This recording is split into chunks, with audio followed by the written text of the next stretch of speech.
Alléluia, misaotra ny tompony amin'ny fotoana androany dia mankasitraka indrindra toko tainy Jesosy. Andehantsika hitsangana.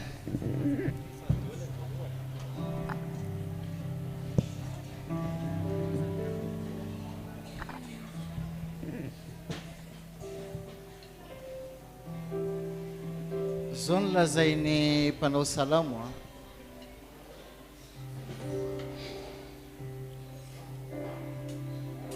misaorany Jehova ny fanaiko ary izay rehetra ato anatiko misaora ny anarany masina. Misaorany Jehova ny fanaiko ary aza misy adinona ny fitahiny rehetra izay mamela ny eloka rehetra izay manasitrana ny aretinao rehetra. Tena tsy hitako hoe ahoana fomba ilazana zay fahasoavan'Andriamanitra izany. Betsaka ny olona izay maniry hanatrika fotoana toy izao,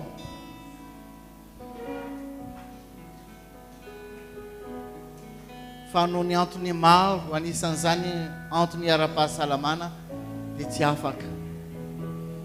Tsy kasianao dia nomeny tompo fahasoavana. Mety mandalo ady, mety mandalo tsy fahasalamana, mety ao anatin'ny tsy fananana, mety misy zavatra be dia be mifamaofao anatin'ny fiainanao, fa nomeny tompo fahasoavana mba hanantona ny seza fiandrianany hivanatry tava aminy. Tena fahasoavana lehibe zany. Koa zay no antony afahatsika androany hanompo azy, hanambara amin'iny fankasitrahana, ny fisaorana, satria tena Andriamanitra tsara sady mpanao tsara izy. Izy no mitsinjo atsika, mitsinjo ny fiainatsika.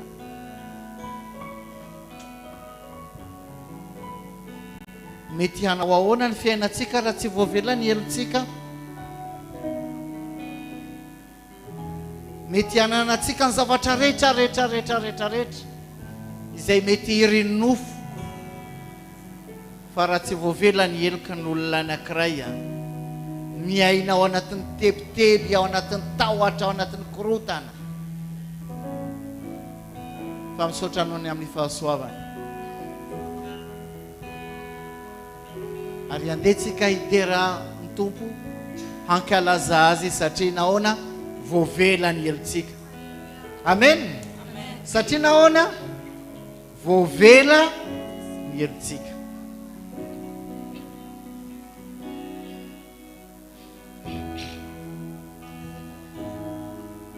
Lazao akaikinao hoe voavela ny helokao. Amen. Amen.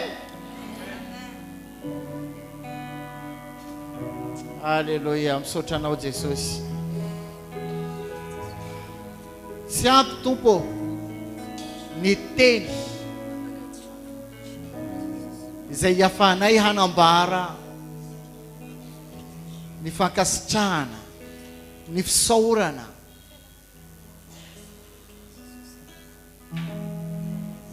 ny amin'ny fahasoavanao.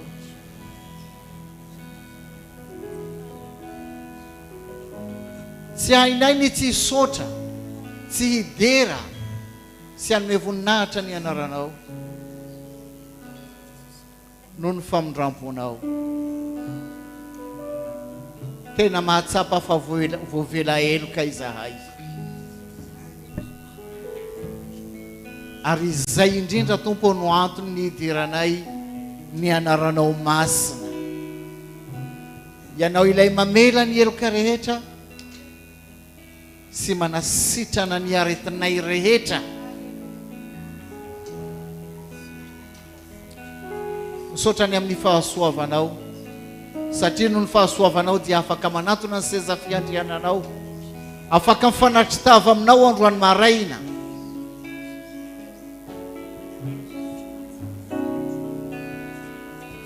Misaotra anao Tompo, raiso ny fiderana, ny fiankohofana, ny fanatitra izay aterinay eo anatrehanao, fanatitra velona masina izay ankasitranao.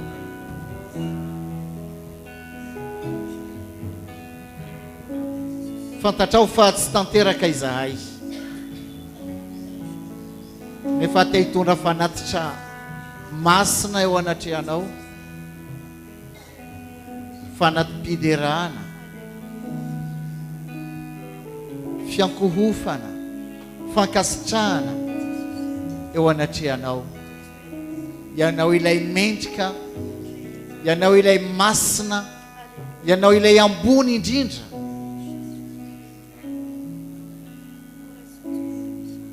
Misaotra anao Jesosy, misaotra anao Tompo, fa tsara aminay ianao. Tahio Tompo zao fotoana izao, ny fanompona izay ataonay eo anatrehanao, sy amin'ny fahazarana, fa amin'ny fanahy sy fahamarinana. Masonay Tompo dia te ahitanao sy ny voninahitrao. Ny fanahinay te atsapa ny fanatrehanao amin'ity toerana ity.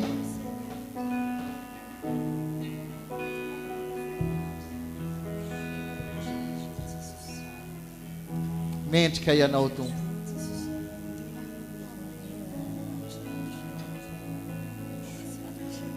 tsy misy toanao, tsy misy tahaka anao.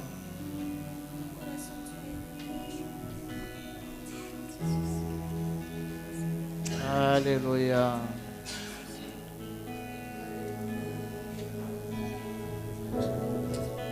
Misaotra anao satria eto ianao, manatrika anay ianao, ary mameno ho anay Tompo. Alléluia. Alléluia. Te hideranao izahay Andriamanitro, te hankalazanao Tompo, anao izahay. Alléluia.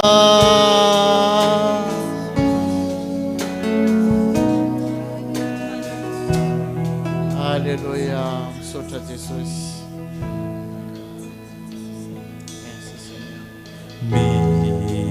Misaura ani Jehovah Jifanaiku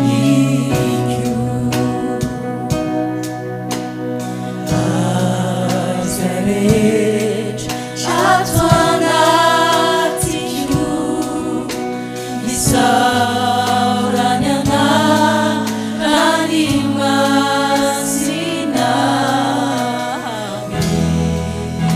Misa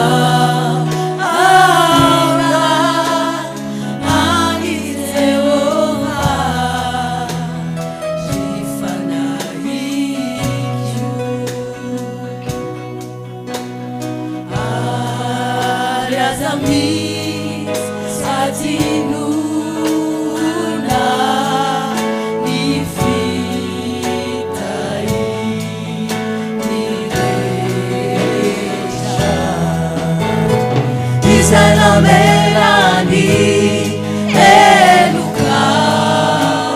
elukaurecha Semana sichana yaretina urecha Isani tujafa mutena fewana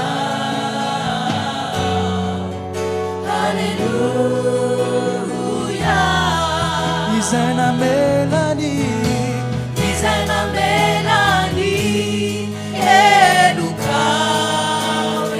edukaurecha Semana sichana yaretina urecha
Isani tujafa mutena fewana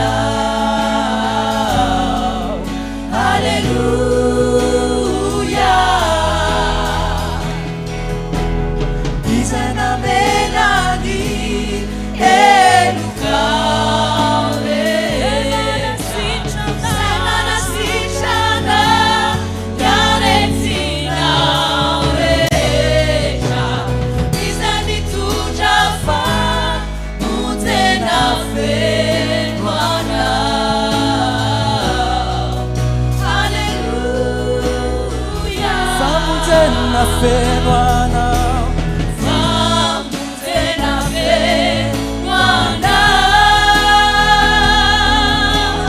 Famutena fewana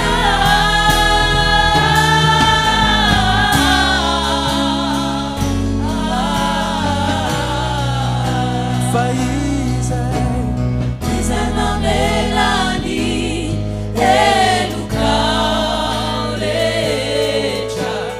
Semana sichana yaretina urecha Izami tujafa mutena fewana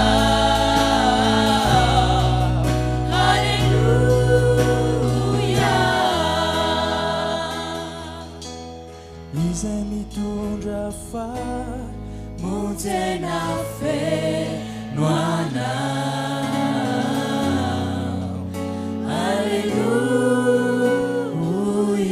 Dotikiteka mafontu kufakala zanazi ambra. Alléluia. Alléluia. Ando ira pisorana ho antompo antsika androany dia ataontsika le era hoe saotra sidera laza siery ho anao le mandraka izay.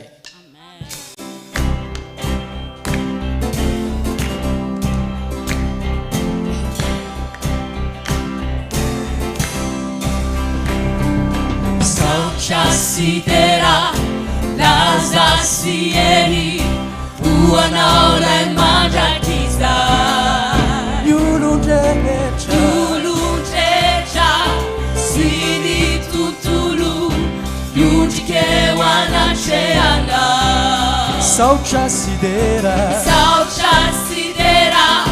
laza sy hery uanaolay mandrakiza yulundrehetra sy ny tontolo miondrika eo anatreana maneran-tany sy lanitra dia marafa tompony voninahitra ianao misandrata mandrakiza raha eo ny fanjakanao tsy ora ray mandrakiza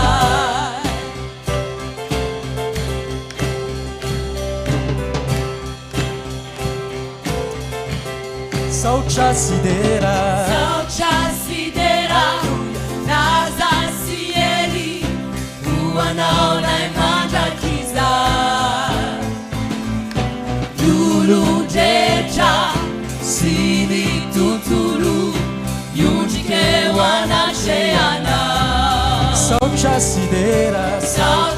sidera laza sy hery uanaolay mandrakiza yulundrehetra sy ny tontolo miondrika eo anatreana maneran-tany sy lanitra dia marafa tompony voninahitra ianao misandrata mandrakiza raha eo ny fanjakanao tsy ora ray mandrakiza manderana ny tany manjaky anao tera uanao mandrakiza tsy manan-tsala ianao riray tera uanao mandrakiza avetsika ihany zany androany manerana ny tany anjaky anao tera uanao mandrakiza tsy manan-tsala ianao riray tera uanao mandrakiza neran-tany sy lanitra dia marafa tompony voninahitra ianao misandrata mandrakiza raha eo ny fanjakanao tsy ora ray mandrakiza lay mandrakiza lay mandrakiza alleluia terao ny tompona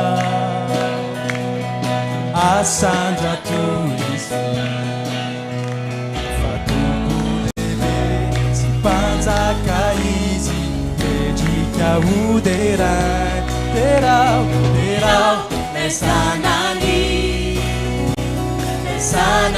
masina fanatreany voninahinizy tsy miala eo aminy terao ny tompona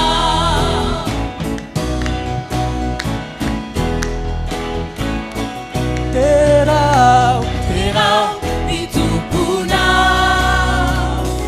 asandra toy izy fa tompo lehibe sy mpanjaka izy kamendriky hoderany terao lay sanany masina fanatreany voninahinizy tsy miala eo aminy terao ny tompona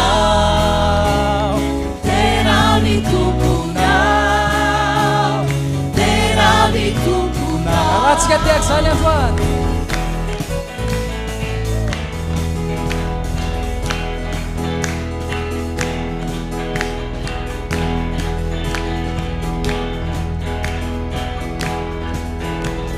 feno fifali feno fifali Sifandizana Sanimaranaku Siwanyunani Simansidera Asia feno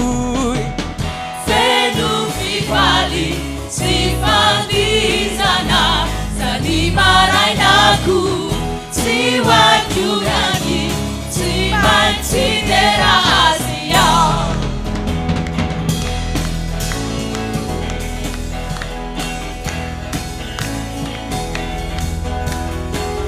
feno fifali Sifandizana Sanimaranaku Siwanyunani Simansidera Asia feno fifali Sifandizana Sanimaranaku Siwanyunani Simansidera Asia Ramisina mara Raisi amplify Ramisini talire dia Isiani kampare Tapakuni atarani Fiti abana Itakuni marai bavau Kalifineran Mameni fianaku Fenu fifali Sifandizana Sanimaranaku Siwanyunani Simansidera Asia feno fifali Sifandizana Sanimaranaku Siwanyunani Simansidera Asia Simax Simansidera Asia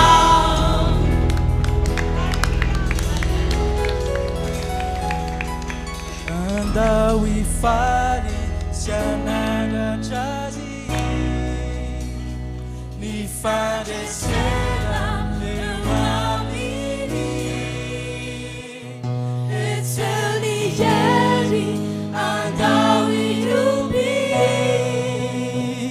Visi pantaka Di pantaka manja kita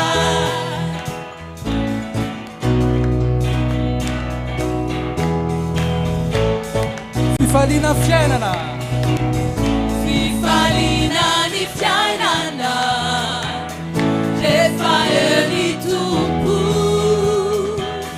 Easy as we tarainana Naseja isai mantu Easy tu kiazu antuka Simba mamitaka Easy nuva tu fatica Tena asia terana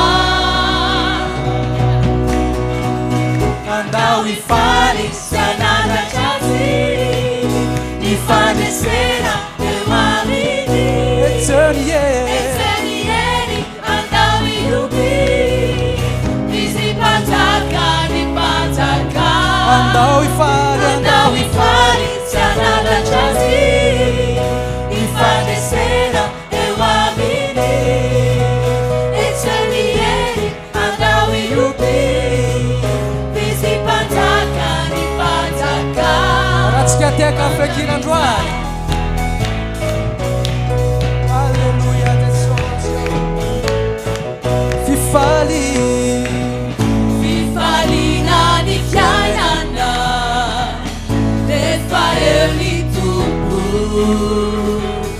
Easy as we tarainana Naseja isai mantu Easy tu kiazu antuka Simba mamitaka Easy nuva tu fatica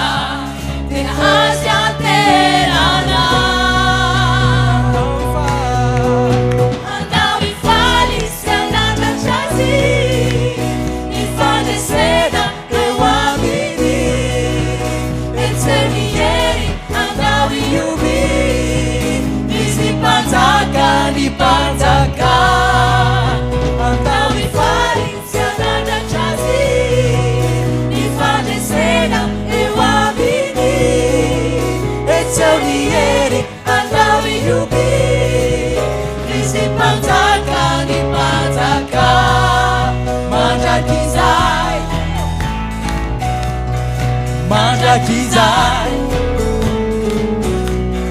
mandrakizay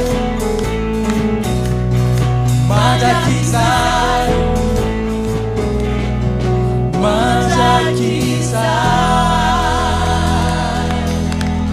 Alléluia tompo mandrakizay tokoa Jesosy amin'ny fiandriananao Jesosy ianao Jesosy dia efa teo omatsy anio ary mandrakizay Jesosy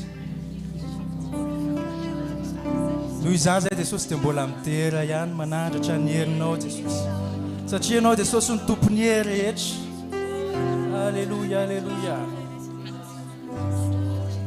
sotranao Jesosy mankalaza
Asandra ton tompo feo anao androany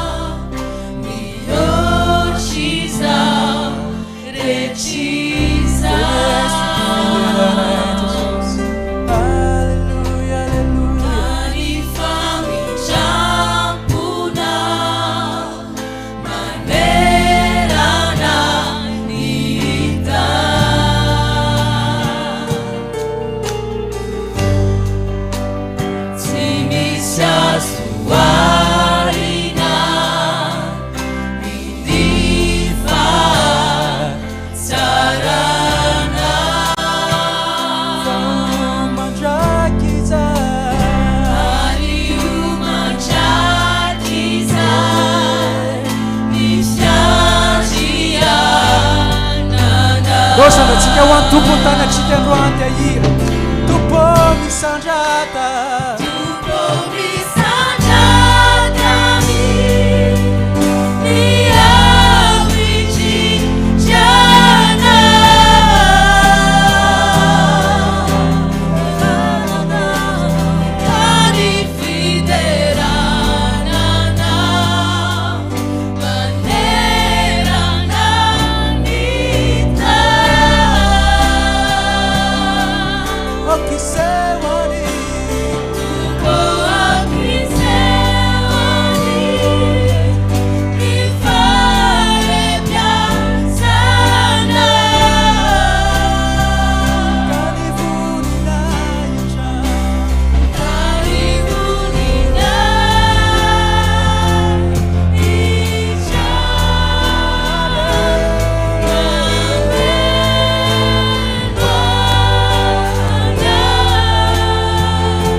voninahitra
misaotrany amin'ny voninahitra ao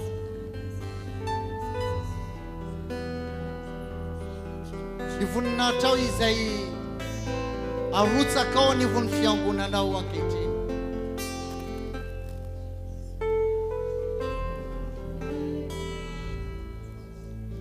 ary ianao manome voninahitra ao amin'izay rehetra manome voninahitra anao ary indreto izahay fiangonanao tompo manome voninahitra ny anaranao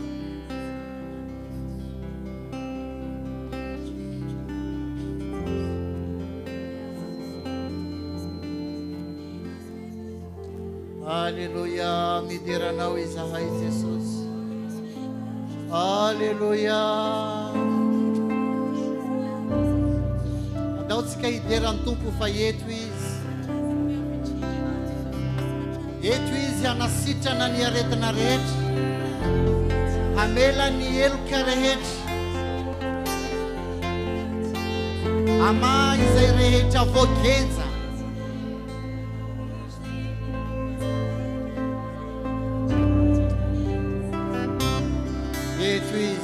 eto izy oh halleluia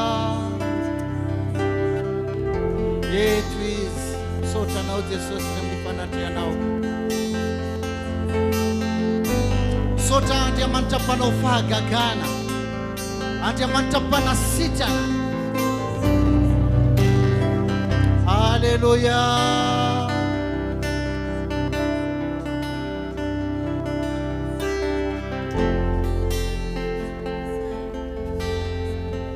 Alleluia tu es là Alléluia, merci Seigneur. Dotsika nokatra ny fotsika. Ny fanatsika, ny mombatsika rehetra. Tsy fantatro ny zavatra tena mavesatra ao anatin'ny fiainanao fa eto ny tompo. Eto ny tompo ilay mpanao fahagagana, ilay mpanasitrana, ilay mamaolana, ilay nanokatra ny ranomasina mena. Eto izy.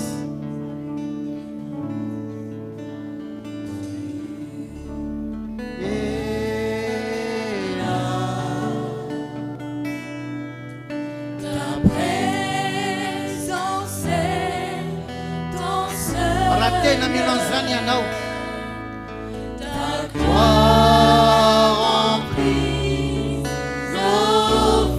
Eto ny voninahitran'Andriamanitra. Tsy fantatro na inona zavatra andalovanao amin'izao fotoana, fa manatona azy ianao.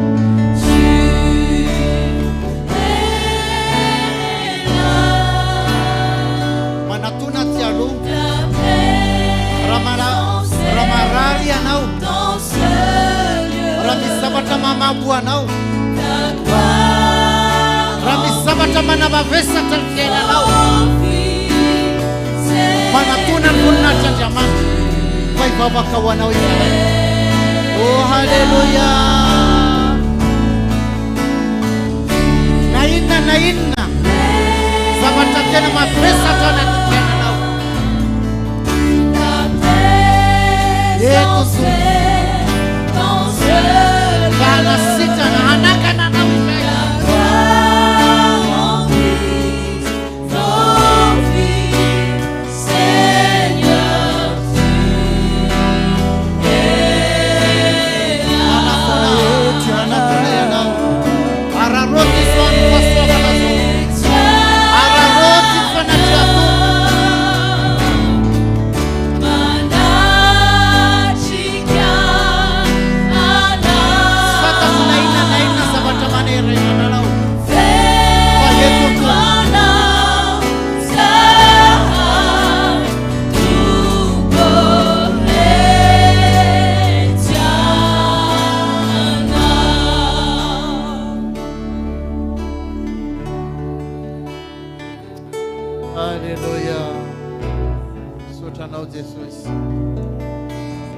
eto ianao hanasitrana, hanafaka,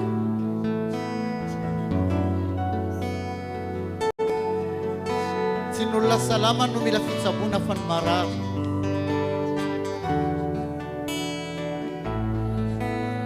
Tsy tonga hanameloka na hitsara ianao fa tonga hitady sy hamonjy ny very.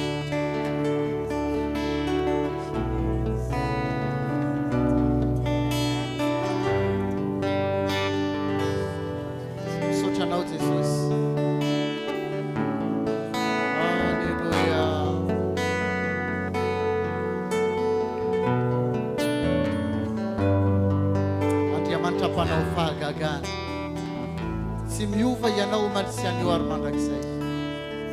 Alleluia. Avera lafaly vavaka ho an'ireto ankohonana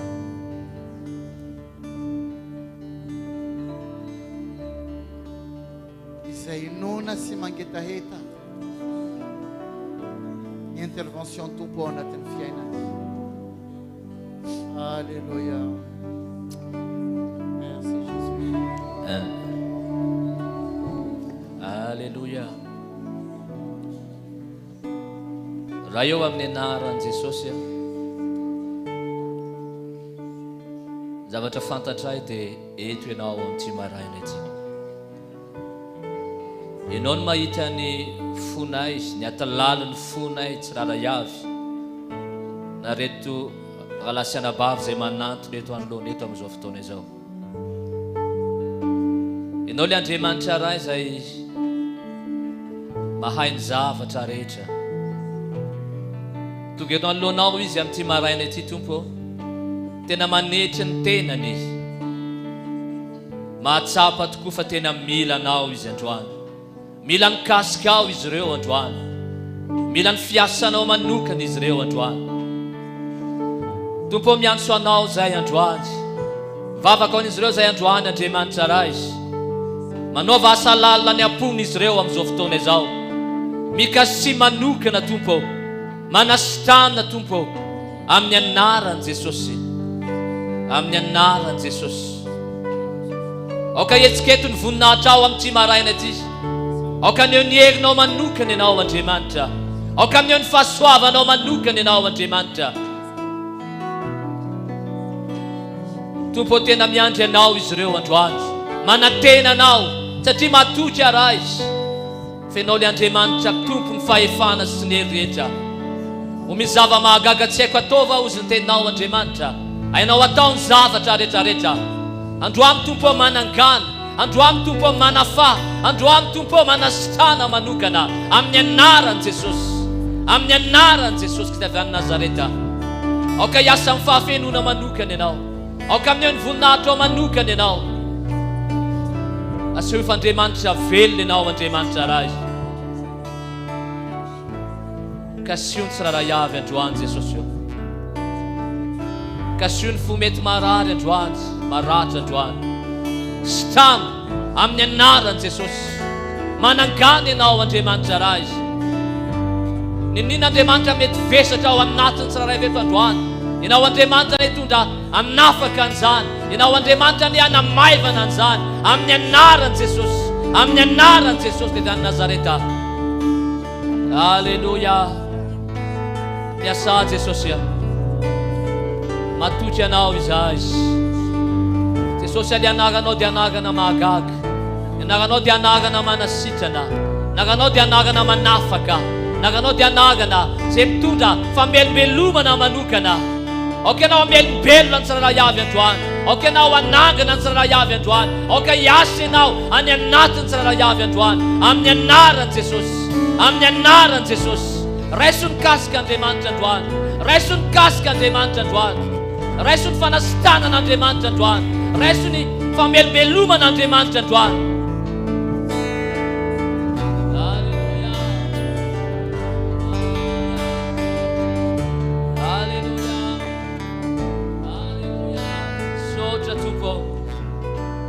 Andriamanitra ianao androany sandrato ny tanao dia misoran'Andriamanitra manokana ianao amin'ny tsy maraina ity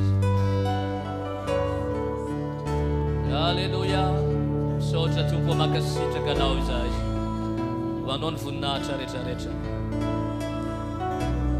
amen samy asoerantsika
Maranatha tompo haleluya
Doritek ama från Tutskala.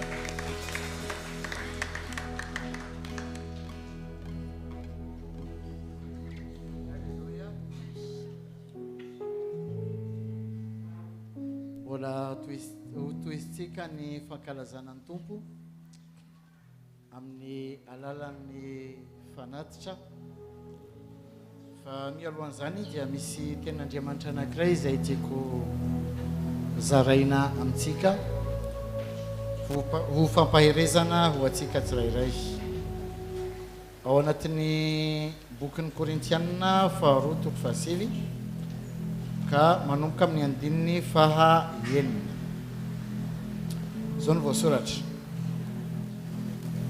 fa izao no lazaiko izay mamafy kely dia kely no jinjaina fa izay mamafy be dia be kosa no jinjaina aoka ny olona rehetra samy manao araka izay ininy fony avy tsy amin'ny alahelo ny na amin'ny fanerterena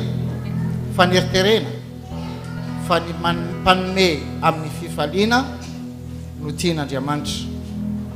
Ary Andriamanitra mahay mampitombo ny fahasoavana rehetra aminareo, mba hanananareo ny oniny rehetra mandrakariva amin'ny zavatra rehetra, ka hitombo amin'ny asa tsara rehetra araka ny voasoratra hoe na mafy izy eny nanome ho an'ny malahelo ny fahamarinany maharitra mandrakizay, ary izay manome vola ho an'ny mpamafy sy mofo hoanina dia hanome sy hahabe ny vo ahafafinareo ary hampitombo ny vokatry ny fahamarinana anareo.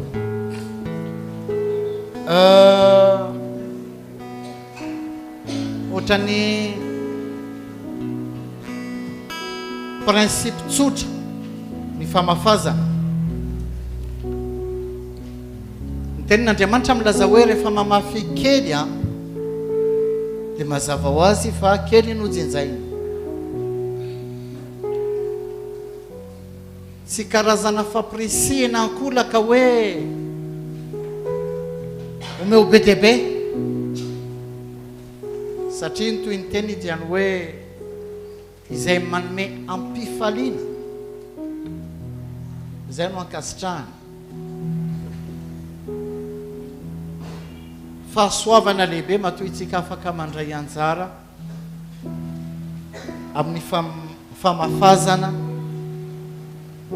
vola makarena ho fampandrosona ny asan'Andriamanitra. Famafazana le izy mamafy, izay mamafy no mijinja. Tsy hoe rehefa mamafy tsy maintsy mijinja, fa mazava le izy hoe n'olona tsy mamafy dia mazava ho azy tsy hijinja,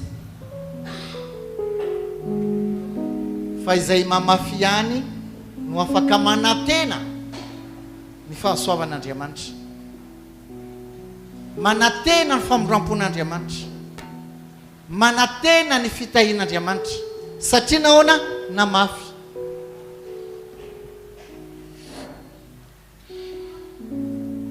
Fa izay mamafy mba hijinja dia aza manatena na mahazo na inona na inona, satria nahoana ny vokatry ny fo no takian'Andriamanitra indrindra indrindra. Zay no jerena, manahoana ilay fo mamafy, manahoana ilay fo manome. Indraindray mety sahirana itsika ao anatin'ny fiainana, satria nahoana, satria indraindray te hijinja amin'ny toerana izay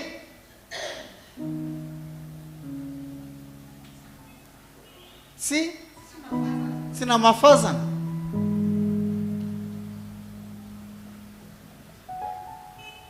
Indraindray miandry tena fitahina, tena mivavaka mafy, miandry fahagagana,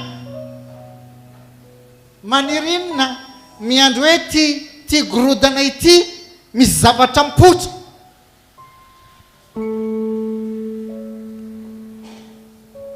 Ny amin'ny resaka famafazana mila mafantatra ihany koa hoe inona ny tany amafazana.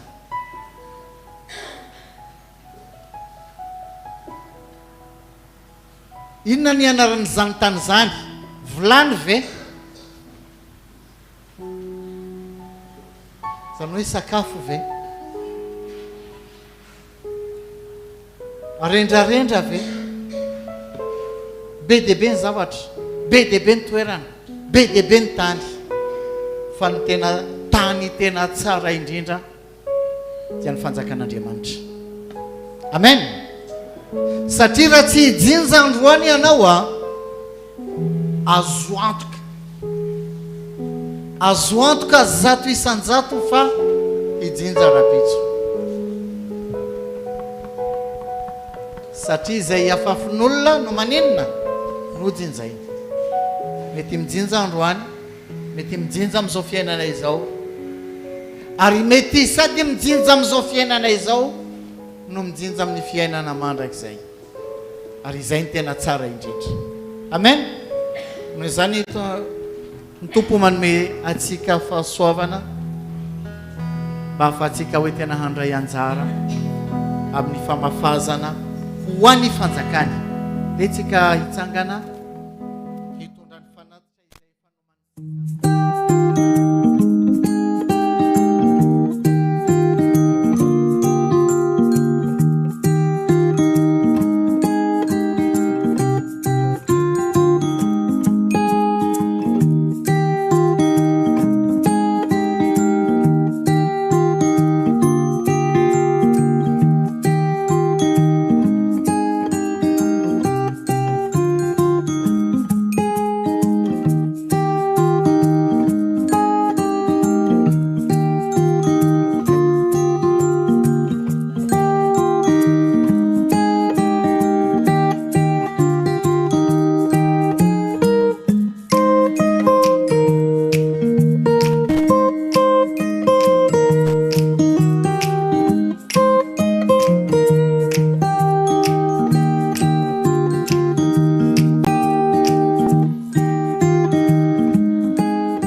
Alleluia. Voninahitra ho an'Andriamanitra misaotra azy ny amin'ny zavatra rehetrarehetra dia satria na zao fotoana zao ary tena fantatra hoe famindrapon'Andriamanitra ho asy ianao. Amen. Mamindra fo Andriamanitra dia manome an'ity fotoana androany ity. Raha tonga eto ianao androany tsy tamin'ny herinao na ny tanjakao na mety hoe ianao ny teo eto fa ny tompo mihitsy no namela atsika ho tonga eto androany na za manokana ary be da be ny mety teo eto androany fa mety tsy afaka izy fa tonga eto amin'ny fanatrehan'Andriamanitra ianao androany. Azay ny antony tena nentanana antsika foana hoe ndao hanokatra ny fotsika dia ndao hanatena ny tompo foana dia hiandry an'Andriamanitra satria ny zavatra ho ataon'Andriamanitra eto mety tsy hitatsika izy eto amin'ity toerana ity satria izay tokoa ilay finoana ao anatsika mety tsy hitatsika izy fa eto izy androany. Amen. Manatena azy ianao satria raha tonga eto ianao tsy anateny toy ianao hoe raha tsy mahita vao afaka ino fa ndao inona tsy mahita ary fa efa miasa Andriamanitra amin'izao fotoana izao. Ary mbola hiasa Andriamanitra, mbola hiasa ao anatinao Andriamanitra, anafaka anao Andriamanitra, hiteny aminao Andriamanitra androany amin'ny alalan'ny mpanompony.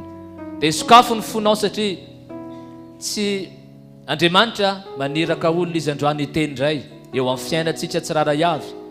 Ka androany raha variny ianao any ivelany any, ny amin'ny fiainanao, dia tsy handrely fon'Andriamanitra ianao amin'ity fotoana androany ity.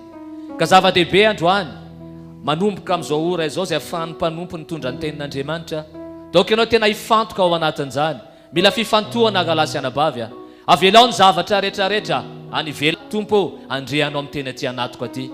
Mety hanintsy anao Andriamanitra, mety hampahery anao Andriamanitra, fa ny zava-dehibe fotsiny mila renao ny fon'Andriamanitra amin'ity fotoana androany ity. Amen. Dia leo tsika hiomana androany a, leo tsika hitsangana.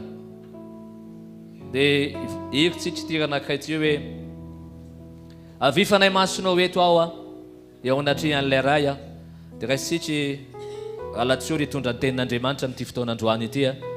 Dia mino fa hitanao manokan'Andriamanitra ny amin'ny tenindray androany. Omano ny fonao rehetrarehetra.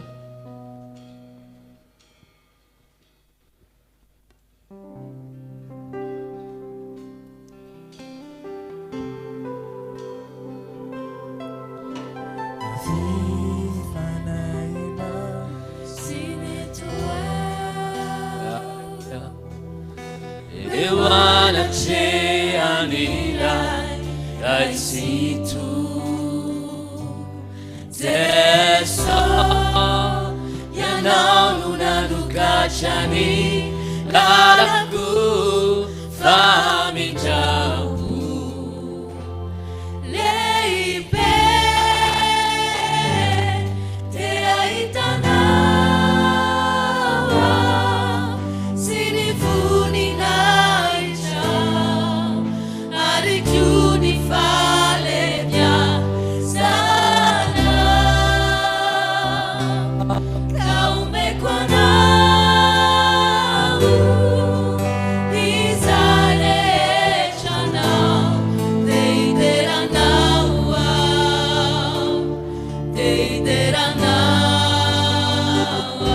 Avifanay masno, avifanay masinetua. Avelao ny fanay masina anokatra ny fonao androany. Ianao androany.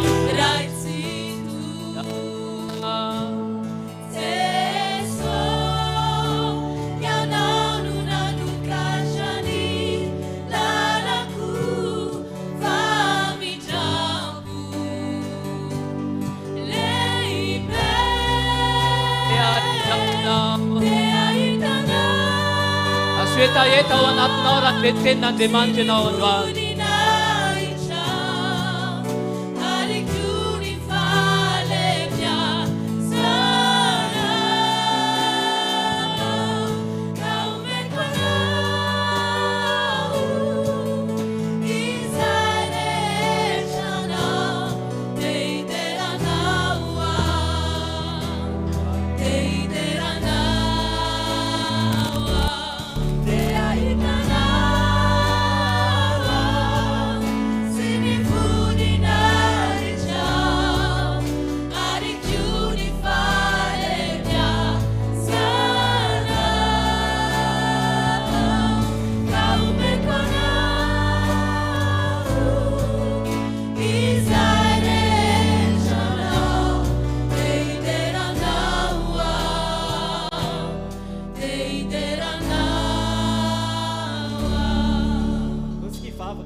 Et nous allons demander au Seigneur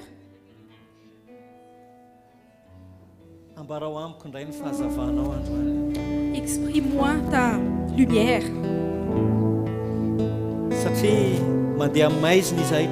Parce que nous marchons dans les ténèbres, Seigneur. Et toute la lumière que les gens pensent que c'est la lumière. Et c'est les ténèbres aux yeux de Dieu. tous les chemins, zay heverin'ny olona fa ho lalana que les gens pensent que c'est le chemin, dia lalana mankany amin'ny fahaverezana ny hafarana et c'est un chemin qui mène à la perdition. fa tsisy afa-tsy ny teninao rery ihany Andriamanitra Et il n'y a que ta parole, Père, no afaka manazava anay qui peut nous éclairer, ka hitondra anay mankany amin'ny tena fiainana qui peut nous ramener à la vraie vie.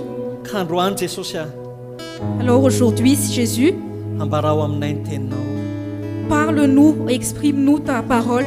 osika samy hivavaka androany Allons prier ce matin. zany mihitsy tompo atainao izay tompo tena nambarany teninay tsiraray avy ianao Jesosy o Jesosy tonga fahazavana ny mpony vahoakanao tokoa ny Jesosy ny teninao Jesosy alleluia saotra Jesosy saotra ny amin'reto vahoaka tompo izay nomenao fiangonana ireto Andriamanitra ho isan'ny tenanao izay ahafahanao mamafy ny teninao izay ny fidinao mba handre ny teninao amin'ity androany ity Jesosy teninao Andriamanitra fa tsy tenin'olombelona tsy akory fa teninao Andriamanitra ny tenako dia fantsona fotsiny ihany hanambaranao ny fahazavanao sy ny fahamarinanao meo anay ny fahasoavana tompo meo ahy ny fahasoavana afahako manambara ny teninao Andriamanitra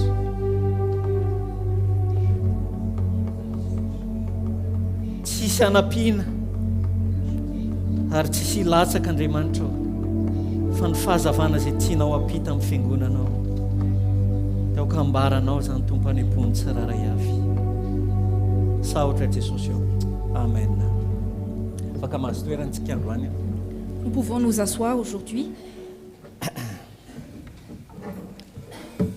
balasy anabavy a Frères et sœurs, saotra ny tompontsika fa mbola manana nyty fotoanandroany ity indray nous remercions le Seigneur parce que nous avons ce moment aujourd'hui, fotoana izay tena manan-karena un temps précieux, tsy haiko ho anareo riche.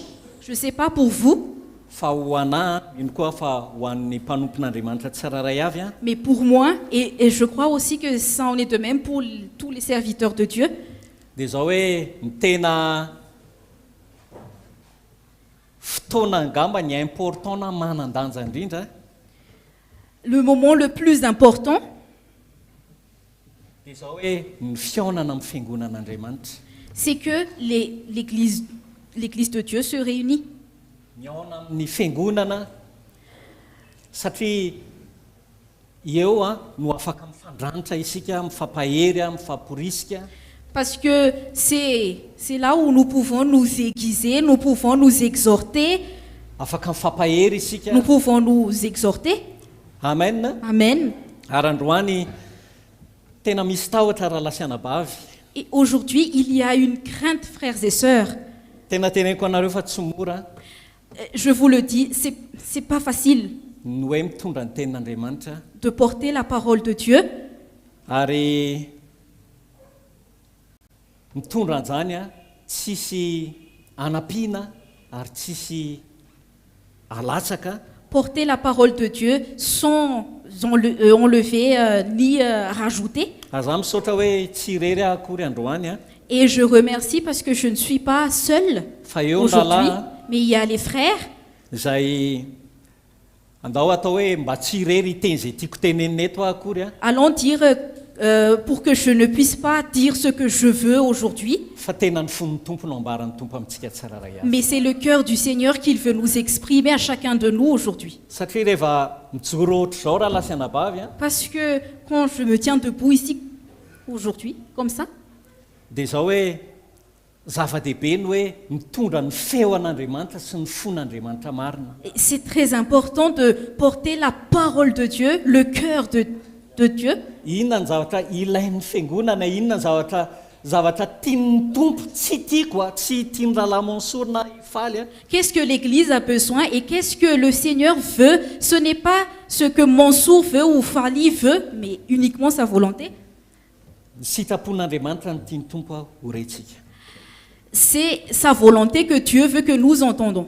Ary rehefa tena niain'ny feon'ny tompo aho Et quand j'ai écouté la voix du Seigneur, ny tena marina efa tena nanery amafy foana izy ity en vérité, ça m'a tellement touché satria tiako hoe ny fiangonana amin'izao vaninandro farany zao parce que je veux que l'Église en ces derniers temps, tena iaina anatina fahazavan'ny tenin'Andriamanitra que l'Église puisse vivre dans la lumière de la parole de Dieu.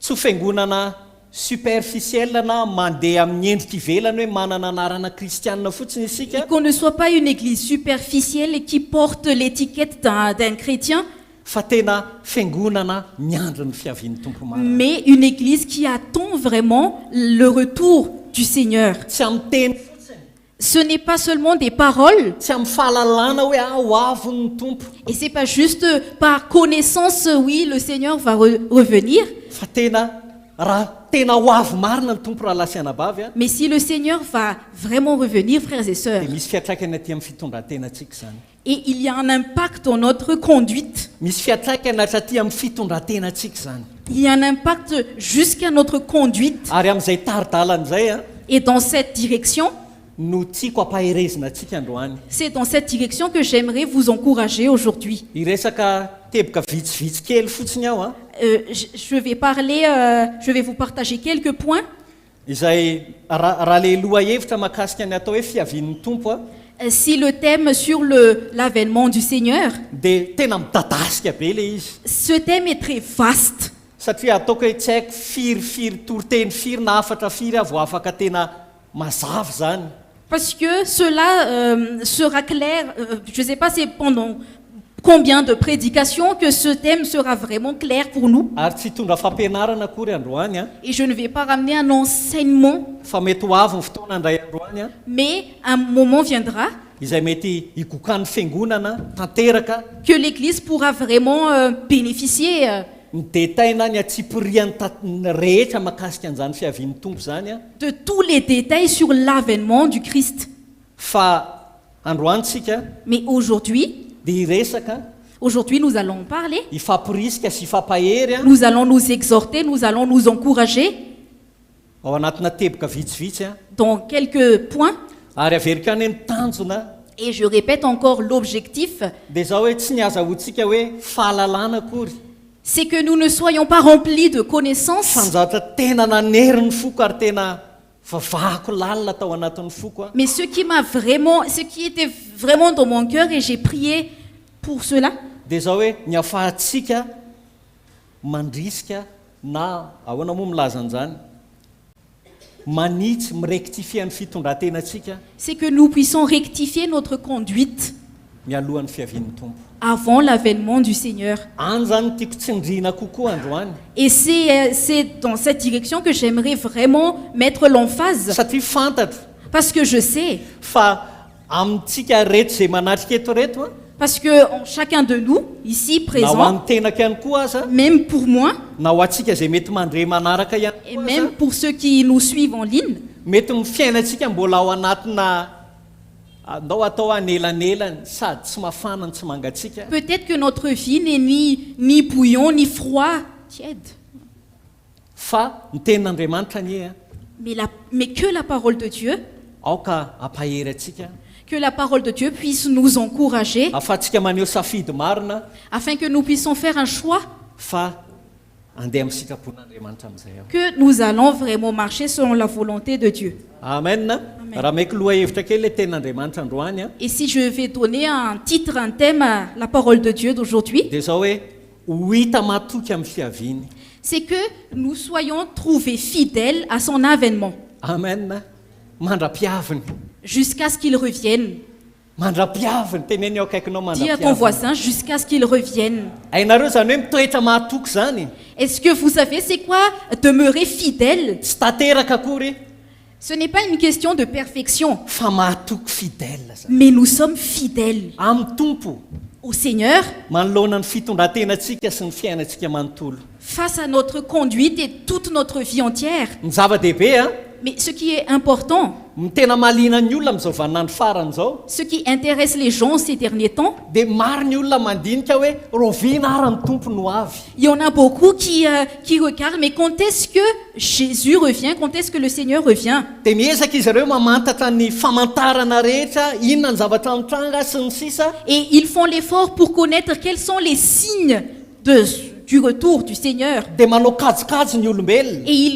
Et les hommes font des calculs. Hoe Israely efa miverina tany amin'ny tany Qui sont venus en Israël. isy an'izao zavatra zao hitranga. Cet événement va se produire Dia manao kajikajy ny olombelona. et les hommes font des calculs. Dia any ka inona rehefa variana anatin'izany ny olona Et quand les hommes sont distraits dans ces choses-là, dia mamadika baiboly, mamadika ny Ézéchiel, mamadika ny Daniel, ils lisent le livre d'Ézéchiel, de Daniel, mamadika ny Apokalypsy, ils lisent l'Apocalypse, mamadika ny Matthieu toko faefatra amby roapolo, Matthieu chapitre 4. mandinika Ils regardent Matthieu chapitre, la Bible. Matthieu 24, merci. fa variana anatina kajikajy ny olona. Mais les hommes sont distraits dans les calculs humains. Rehefa tena miaina ny fiainany amin'izay nefa Mais quand ils vivent leur vie, raha tonga marina androany, tonga rehefa avy eo tonga anatin'izao toriteny zao tompo, et si le Seigneur vient pendant cette prédication ou s'il vient un peu plus tard, mova io hita mahatoka eo anaty an'Andriamanitra. est-ce qu'on me trouvera fidèle devant le Seigneur? Zay ny teboka lehibe indrindra. Et c'est le point important. Tsy hoe roviana ny tompo no avy. Ce n'est pas quand est-ce que le Seigneur va revenir. Ho avy ny tompo. Amen na. Il va revenir. Fa zao hoe manahoana toe-panahintsika miandry an'izany fiaviany zany. Mais comment est notre état d'esprit en attendant cet avènement? Ny andra lasa anabavy ny tiako aprisihana antsika kokoa androany a. Et c'est à cela que j'aimerais vous exhorter aujourd'hui, Mba hiazona an'izay toe-po zay a fitondran-tena mialohan'ny fiavian'ny tompo. afin que nous puissions garder cet état de cœur, cette conduite avant son avènement, Mba ahafahantsika mandeha haingaikaingana afin que nous puissions aller un peu plus vite. dia hozaraiko teboka anankitelo a Je vais vous partager 3 points zay ahafahantsika mahazo azy a amin'ny akapobeany a, afin que nous puissions comprendre en général, satria mila fantatsika fa tsy maintsy ho avy ny tompo. parce que Amen. nous avons besoin de connaître que le Seigneur Nareo revient aloha bientôt. mahafantatra hoe ho avy ny tompo Est-ce que e. vous savez que le Seigneur va revenir? Tokony hitan'ny tompo zany amin'ny fitondran-tenantsika. Le Seigneur devrait voir cela dans notre conduite. Ary zay ny teboka faharoa hoe manahoana ny tokony ho fitondran-tenantsika mialohan'ny fiavian'ny tompo. Et le deuxième point est comment devrait être notre conduite avant l'avènement du Seigneur. Ary a vokatry ny fitondran-tenantsika raha tena niandry azy marina isika Et si nous l'avons vraiment attendu, dia hiresaka kely tsika ny amin'ny fitsaran'i Kristy, nous allons parler de la justice, le tribunal. le tribunal de Christ. Amen. Amen. Satria zany zavatra anankitelo zany raha lasy anabavy a Parce que ces 3 points, frères et sœurs, dia mitarika atsika ho amin'ilay taridalana anankiray izay naporisihako atsika tany am-piandohana, cela nous conduit dans la direction que je vous ai dit au tout début. tsy ho amin'ny fahalalana Ce n'est pas par connaissance, fa aoko tonga fanambarana ny epontsika. mais que cela devienne une révélation dans notre cœur. Satria raha tianareo fantatra ny fon'ny tompo amintsika androany a Parce que si vous voulez connaître le cœur du Seigneur pour nous aujourd'hui, dia tsy fahalalana ny ampitan'ny tompo amintsika, le Seigneur ne veut pas nous transmettre des connaissances, fa tiany tompo isika raha mahafantatra isika hoe zao marina ny zava-misy hitranga tsy ho atsy, mais si nous connaissons réellement ce qui va se passer bientôt, ce que le Seigneur veut et dia manahoana ny tokony ho fitondran-tenako comment devrait être notre attitude, notre conduite. raha ho avy ny tompo. Si le Seigneur revient, Manahoana fitondran-tenako comment est mon attitude, ma conduite? raha hijoro eo anatin'ny tribunalin'i Kristy a, Et si je vais me tenir devant le tribunal de Christ, manahoana ny tokony ho fiainako ny fiainako ma-kristianina sisa comment devrait être ma vie chrétienne amin'izao andro sisa izao. en ces derniers temps, Amen. Amen. Amin'ny andro sisa iainantsika. dans les derniers temps, dans les derniers jours, nous Aza allons vivre tena sur terre. mivavaka raha lasy anabavy a, Et je prie vraiment, frères et sœurs, hatramin'ny tanora indrindra ka hatramin'ny lehibe indrindra, du plus jeune au plus moins jeune, mba tena interpellé atsika akasika atsika ny tenin'Andriamanitra. Que la parole de Dieu puisse vraiment nous interpeller. Teboka voalohany zay resantsika dia mahakasika ny fampidirana fotsiny, zany hoe ataontsika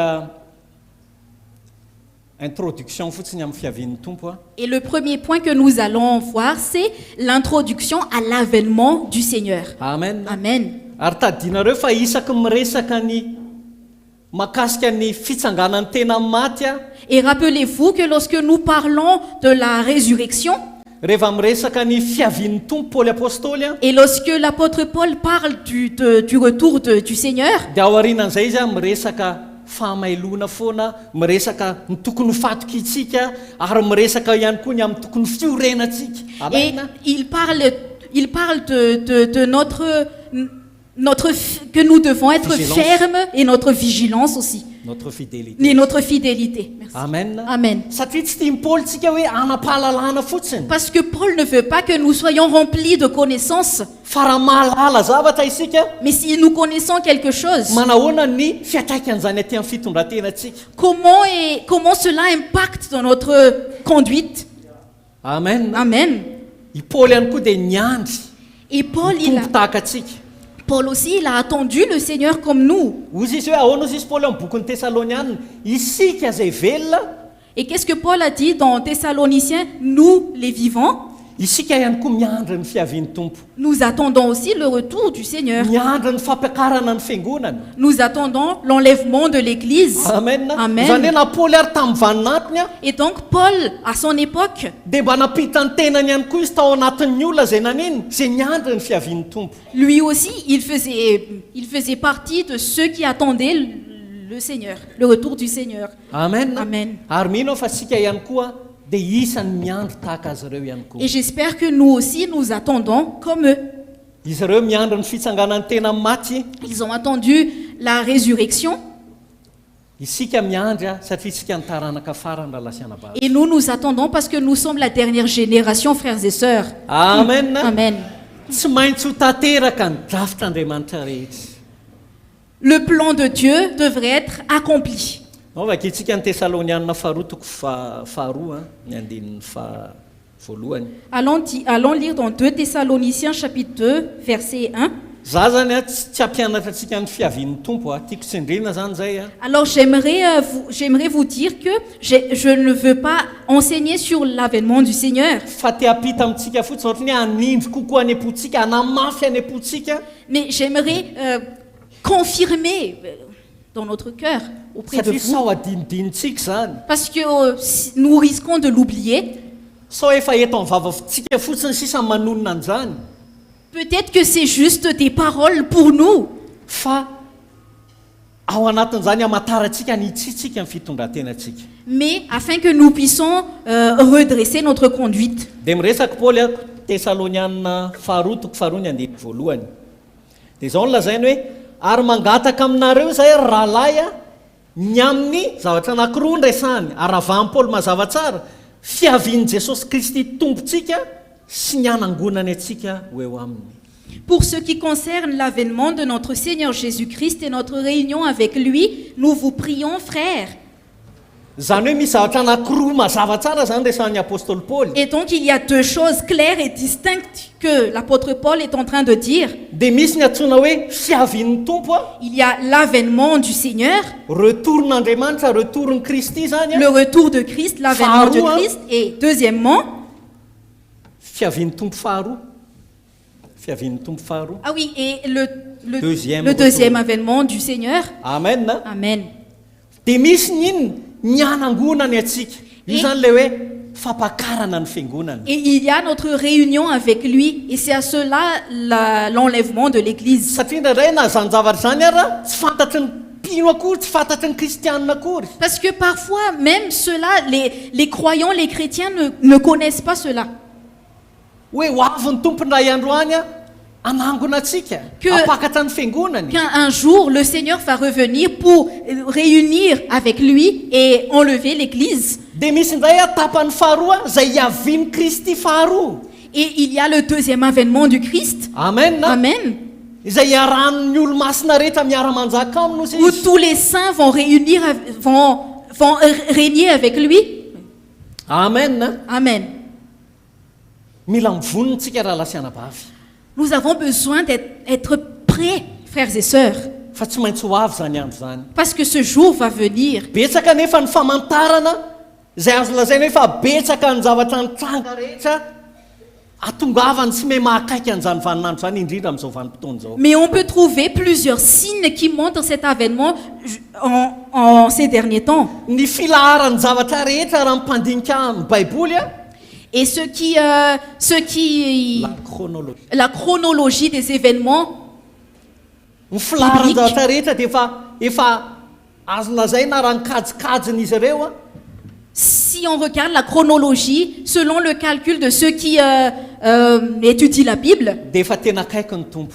c'est que le retour du Seigneur est imminent et proche. Ary ny zavatra tena mila iomanantsika tsy hita anatin'ny zay ny tegna teo mety ho avy ny fotoana ahafahantsika mandrato an'izany rehetrarehetra zany a Et peut-être que le moment viendra où nous allons vraiment entrer en détail, fa amatarantsika fotsiny hoe efa ho avy ny tompo. mais pour que nous puissions connaître que le Seigneur va revenir. Ary ny drafitry ny tompo a dia tsy maintsy tanteraka na inona na inona. Et le plan de Dieu devrait être accompli. Ary a drafitra zay ao ambanin'iny fiandrianan'Andriamanitra na mahamasy madity an'Andriamanitra ny souveraineté an'Andriamanitra. Et c'est un plan sous la souveraineté de Dieu. Amen. Amen. Fantatsika fa ankehitriny efa misy ady mananontany. Nous savons qu'en ce moment, il y a une guerre qui commence. Zay efa famantarana daholo reny raha lasianabavy. Frères et sœurs, ce sont des signes. Tsy afaka amaritsitsika satria misy tenin' Jesosy tena manandanja be. On ne peut pas vraiment Déterminé. déterminer parce qu'il y a une parole de Jésus qui est très claire. Hoe tsisy mahafantatra ny ora sy ny fotoana. Personne ne connaît le moment, enfin, le jour ni l'heure. Amen. Amen. Fa ny azontsika atao raha mary an'izany rehetrarehetra zany tsika dia miomana isika. Mais si nous entendons cela, ce que nous pouvons faire, c'est de nous préparer. Afaka mandinika ny famantarantsika Nous pouvons regarder les signes. satria izany raha teo naporisian'i Jesosy ny mpianana hoe mila mahafantatra isika hoe inona ny vanim-potoana. Parce que c'est à cela aussi que Jésus a exhorté ses disciples et de connaître quels sont les signes. Fa misy kristianina teneniko anareo a Mais il y a des chrétiens que je vous dis, tsy te hare vaovao ninina mihitsy izy ireo ils ne veulent rien connaître. satria tsy tian'izy ireo ho avy ny tompo Pas- aloha amin'izao fotoana izao. Parce qu'ils ne veulent pas que le Seigneur revienne avant ce temps. Nisy fotoana efa ela be zay Il y a eu un moment, il y a très longtemps, nisy anabavy anankiray zay il y a une sœur. aleo aloha mbola tsy tonga amin'ny fiavian'ny tompo Ah non, je n'aimerais pas que le retour du Seigneur se passe maintenant, satria mbola tsy nanambady a parce que je ne suis pas encore mariée. tsy ianao tsy manambady ny anakana ny tompo tsy ho avy raha lasy anabavy. Ce n'est pas le fait que tu n'es pas marié qui va empêcher le Seigneur de revenir. Fa mila miomana mandrakariva isika. Mais Amen. nous avons besoin de nous préparer chaque jour. Amen. Satria Amen. tsy maintsy ho tanteraka ny drafitra Andriamanitra. Parce que le plan de Dieu doit être accompli. Ary ny hamantarantsika an'ireo famantarana hidisernentsika an'ireo famantarana Et que nous puissions discerner ces signes. ny tokony hamantarantsika hidisernentsika ny famantarana De comment nous devons discerner les signes. dia etsika hanitsiana hoe tompo aiza ho aiza ankehitriny. Cela nous conduit à nous examiner. Satria mila miomana isika vonona tahaka an'ireo virjina dimy endry. Amen. Parce que nous devons nous préparer comme les 5 vierges sages. So rehefa tonga tampoka ny fotoana Parce que si le moment va venir, tahaka ny virjina dimy adala isika et si nous sommes comme les 5 vierges folles, tampoka amintsika eo vao tompo tokony bebaka zay tompo aiza misy olona tompo ho aiza et c'est à izay ce moment-là que nous allons nous repentir et chercher des gens, chercher de l'aide. mikatona ny varavarana. Mais la porte sera fermée. Ary jerenareo tsara ao anatin'ny fanoharana ny amin'ny virjina dimy adala iny a Et regardez bien dans cette parabole des cinq vierges. tsy Des dix mitovy vierges. amin'ilay tsy mitovy amin'ilay teny zay nomeny Jesosy an'ireo a mpanompo a zay nilaza hoe zay namoaka démonie tamin'ny anaranao a zay nanao famantarana tamin'ny anaranao nanasitrana marary tamin'ny anaranao. Ce n'est pas la même parole que Jésus a dit par rapport à ceux qui ont dit mais nous avons chassé des démons en ton nom, nous avons fait ceci ou cela. Fa zavatra anankiroa ohatry mitovy ny tenen'ny azy roa. Mais comme si c'est deux choses pareilles. Ny tenen'ny azy roa ny teneny zavatra anankiroa mitovy a ny tenen'ny andreo mpanompo a. C'est deux choses pareilles qu'ils ont dit aux serviteurs sy ny virginy dimy adala. et aux 5 vierges folles. Dia zao nolazainy hoe ozy izy tamin'ireo mpanompo hoe tsy fantatra akory nareo ahoana ozy izy fa misy teboka antsendre kokoa hatrizay hatrizay. Et il a dit une chose, un point important, je ne vous connais pas. Fa ny tena manaitra amin'ny teny izay lazainy an'ireto virginy dimy adala reto Je ne vous ai jamais connu. Mais ce qui est vraiment important là, tamin'ny teneny tamin'ireto virgine dimy adala de reto ce qu'il a dit aux 5 vierges folles, dia ozy izy hoe tsy fantatro akory ianareo. je ne vous ai jamais connu. Zany hoe vakitsika vetivety fotsiny zany hoe Matthieu toko fadimy amby roapolo. Allons lire ton Matthieu chapitre 25. Dia ny andininy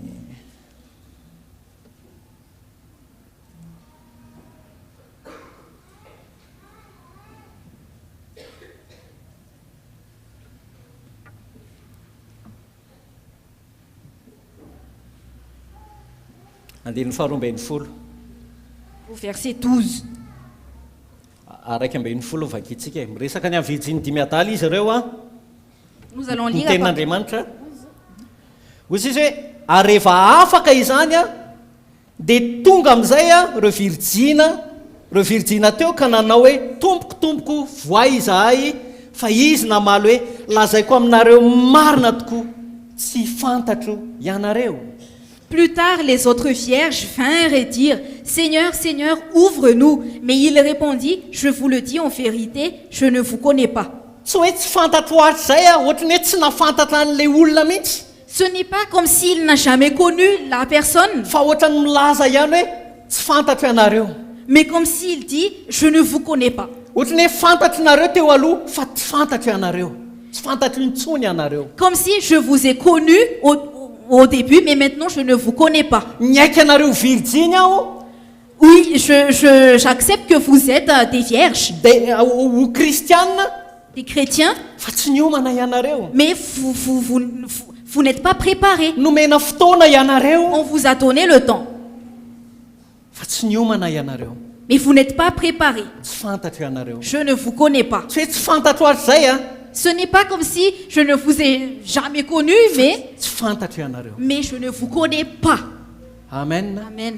Dikan'izay raha lasa anabafy tena mila miomana tsika. Et donc, frères et sœurs, nous avons besoin de nous préparer. Ny famantarana rehetra efa tena tokony ho fotoana tena iomanantsika zao e.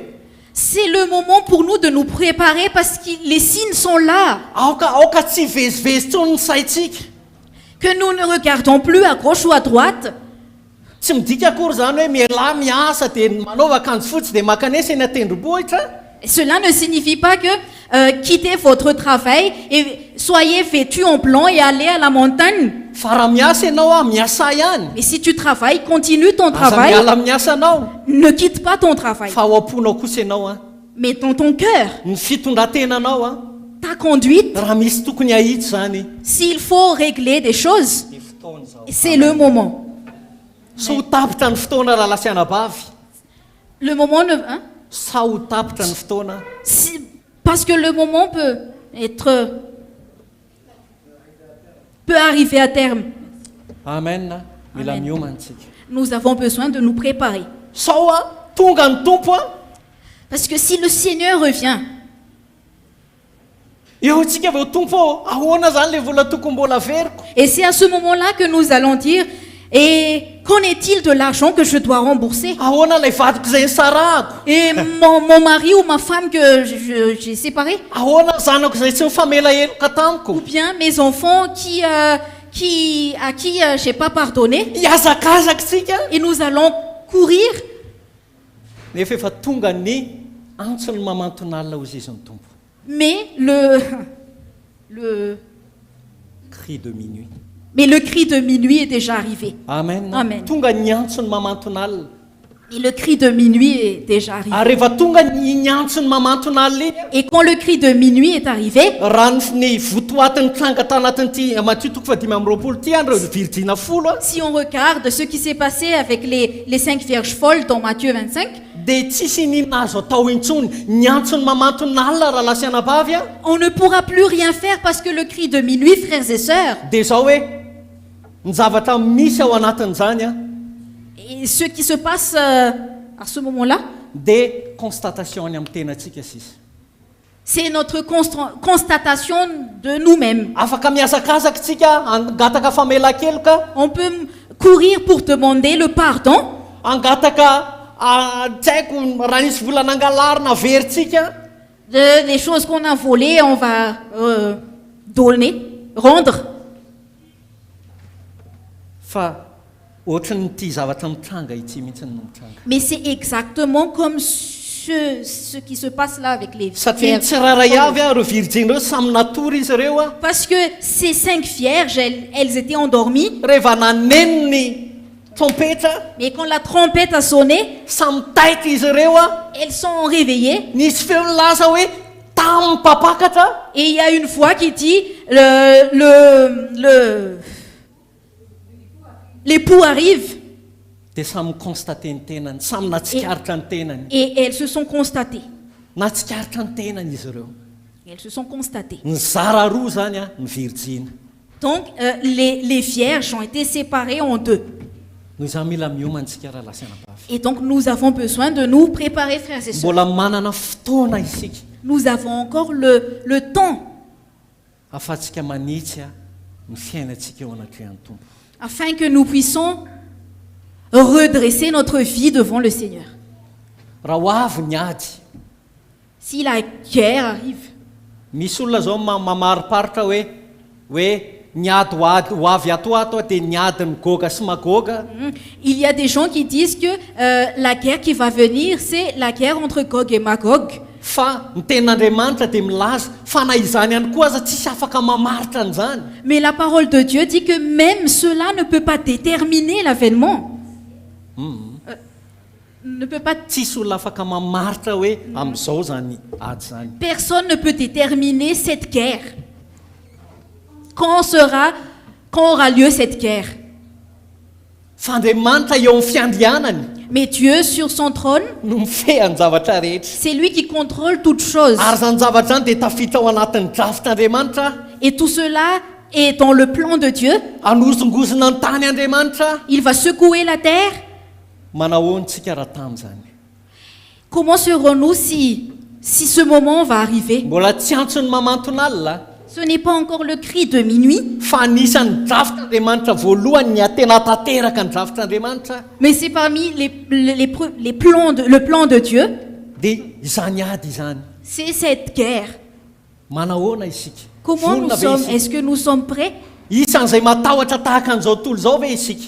Est-ce que nous sommes comme le monde qui a peur? Misy ihany koa tsy matahotra, Il y en a qui n'ont pas peur. fa tena ohatrany hoe kristianina fa olona tena hoe iny hoe tantara ara-géopolitika sy ny sisa sy ny sisa e. Mais il y a des chrétiens qui considèrent cela comme des histoires géopolitiques. Tsy mataitra azy mihitsy hoe fa akaiky ny tompo efa mbio ambaravarana ny tompo. Ils ne sont pas interpellés comme que le Seigneur est proche, le Seigneur est à la porte. Fa ho an'ny kristiana izay mandinika ny famantarana kosa, Mais pour les chrétiens qui regardent les signes, efa akaiky ny tomponay. le Seigneur est proche. Tokony tsy atahotra isika, No. ary tokony tsisy atahorantsika. Nous ne devons pas avoir peur. Amen. Amen. Satria ny ten'Andriamanitra ny hoe nitsaroko tampoka ilay izy ao amin'ny Ézéchiel toko fa 7:30 Parce que la parole de Dieu dans Ézéchiel, chapitre Ézéchiel, natao aza hoe 38. 38 tsy maintsy hitrango zany zavatra zany ary tsy maintsy hitrango zany zavatra zany a. Parce que si ces événements vont arriver, et ça devrait arriver, Isy an'ireo fiombonana firenena matanjaka izay hiady a, il y a l'union des nations, des grandes nations qui vont, izay être, en amen'ny guerre, Israely a, qui vont être contre Israël. iozongozona ny tany rehetrarehetra. La terre entière sera secouée. Fa manan'Andriamanitra lehibe tsika raha Mais nous lasiana avons un Dieu, le Satria- grand Dieu. frères et Izao sœurs. tontolo zao mandinika hoe firenena matanjaka miady amely an'izao a. Parce que le monde regarde qu'il y a des nations qui sont en guerre, en conflit, Miafina amin'ny sain'ny olona zany a. mais cela est caché. Ny sasany indray a miorohoro a. Mais il y en a d'autres qui ont peur, Fa ho an'ny qui kristianina sont kosa terrifiés. Mais pour les chrétiens, dia miteny kristianina hoe ny tomponay no mitarika an'izao rehetra zao. mais les chrétiens Alléluia. disent c'est notre Seigneur qui conduit toutes choses. Satria ny adiny goga sy magoga raha lasiana bavy a. Parce que la guerre de Gog et Magog, frères et Dia sœurs, Andriamanitra no mitarika azy. c'est Dieu qui conduit Ho cette amin'ny guerre fiaviany. Alléluia. à son avènement. Zao no lazainy eo amin'ny andininy fahavalo amina toko fahavalo amin'ny telopolo andininy faefatra. Ézéchiel 38, chapitre 38, verset 4. Hozy izy hoe izaho no hitarika anao. Je t'entraînerai. Hisarika ny vavanao zany hisarika an'ireo firenena matanjaka amelon'ny oloko. J'entraînerai toutes les grandes nations contre Mon peuple. mon peuple. Dia zao no lazainy eo amin'ny andininy fahenina ambin'ny folo hoe ary entiko mamely ny tanika anao. Et au verset 16, il a dit, Dao vakitsika mihitsy e. Ezekiel toko fahavalo amin'ny telopolo a. Vakitsika. Ezekiel toko fahavalo amin'ny telopolo a dia ny andininy faefatra. Ézéchiel chapitre 38, verset 4. Jerenareo a. Reo mamaky an'io a aza mieritreritra zavatra lalina be. Fa ny ahy rehefa mamaky ohatr' zao a dia misaina foana ny fahendren'ny Andriamanitra sy ny fahalebiazan'ny Andriamanitra. Quand vous lisez cela, ne pensez pas grande chose, mais moi quand je lis cela, je regarde à la sagesse de Dieu. Tsy mikatsaka fahalalana ao anatin'ilay izy. Je ne cherche pas une connaissance, Fa mijery mamasy mandidy an'Andriamanitra aho. mais je regarde la souveraineté de Dieu, Ny fahalebiazan'Andriamanitra, sa grandeur, ny fomba fandaharany zavatra rehetra. de comment il planifie les choses. Dia zao no lazainy amin'ireo firenena zay amelon'ny Israely a. Ary hitarika anao aho ka hanisy masombiny valany ranonao a. Ary hoentiko a mivoaka ianao sy ny tafika ao rehetra dia ny soavaly sy ny taingin-tsoavaly a samy mitafy marevaka izy rehetra dia olona marobe mitondra apinga lehibe a sy apinga kely a ary samy mitatsavatra. Je t'entraînerai et je mettrai une boucle à tes mâchoires. Je te ferai sortir, toi et toute ton armée, chevaux et cavaliers, tous vêtus magnifiquement, troupes nombreuses portant le grand bouclier et le petit bouclier, tous maniant l'épée. Jere tsara, maro io tsara zany, aza le ambiny jereny fa hozy izy hoe hitarika anao aho, zany hoe zao no mibaiko anao a. Marquez bien, hein, ne regardez pas le temps, mais il a dit je t'entraînerai, il va nous entraîner. Dia jereo izy ary nisy masomby eo amin'ny valano ranonareo aho. Et je mettrai Voilà, une Rano boucle Nawao.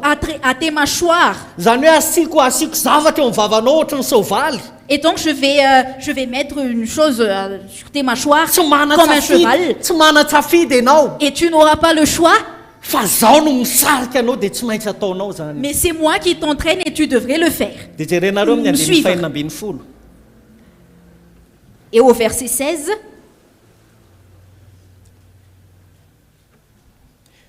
Dia hozy izy hoe ary hiakatra mely a ny Israely oloko tahaka ny fiakatry ny rahona anarona ny tany ianao any am-parany no tonga izany. Dia jereny tapany faharoa ary hoentiko amely ny tanika ianao. Mbola iza ihany zany no mitarika ny tompo.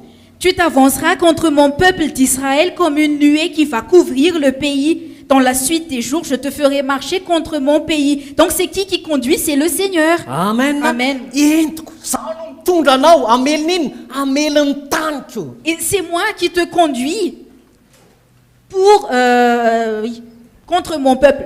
Dia rehefa mare an'izany ara Et quand j'entends cela, frères raha et tsy sœurs, manana ny tompo.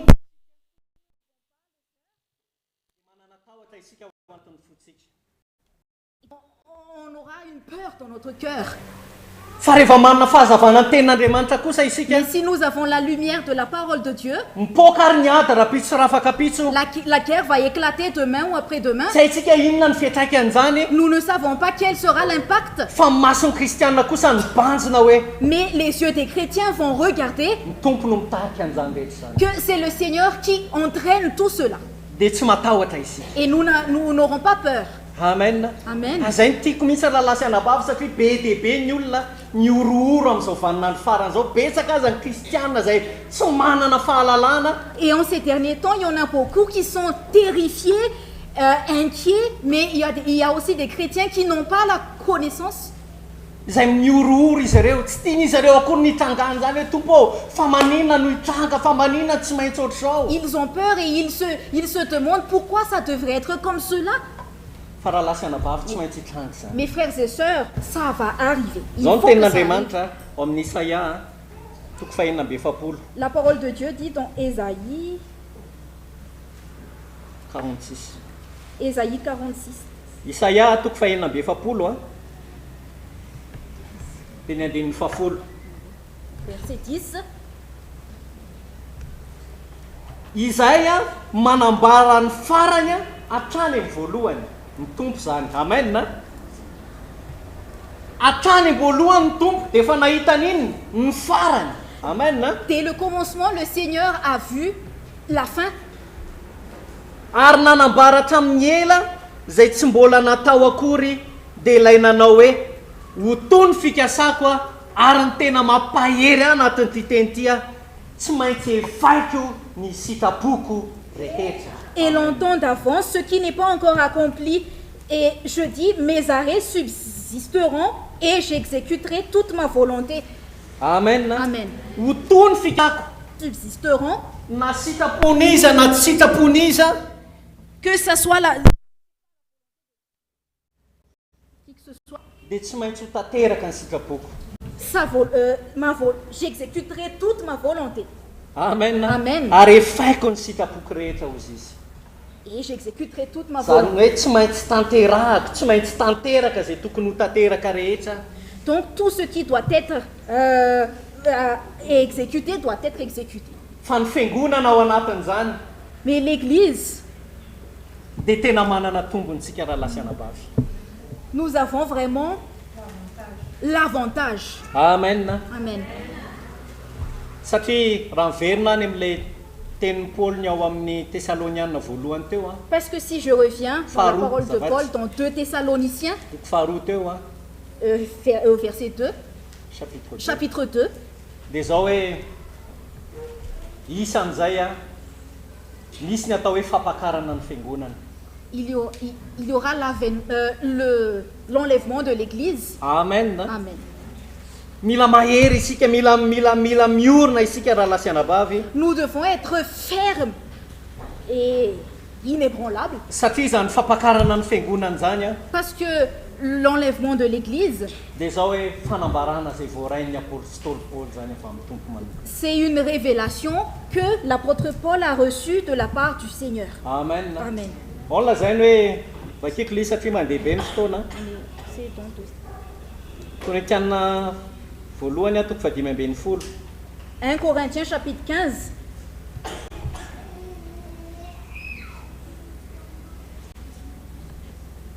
teny andiny faraiky amin'ny dimapolo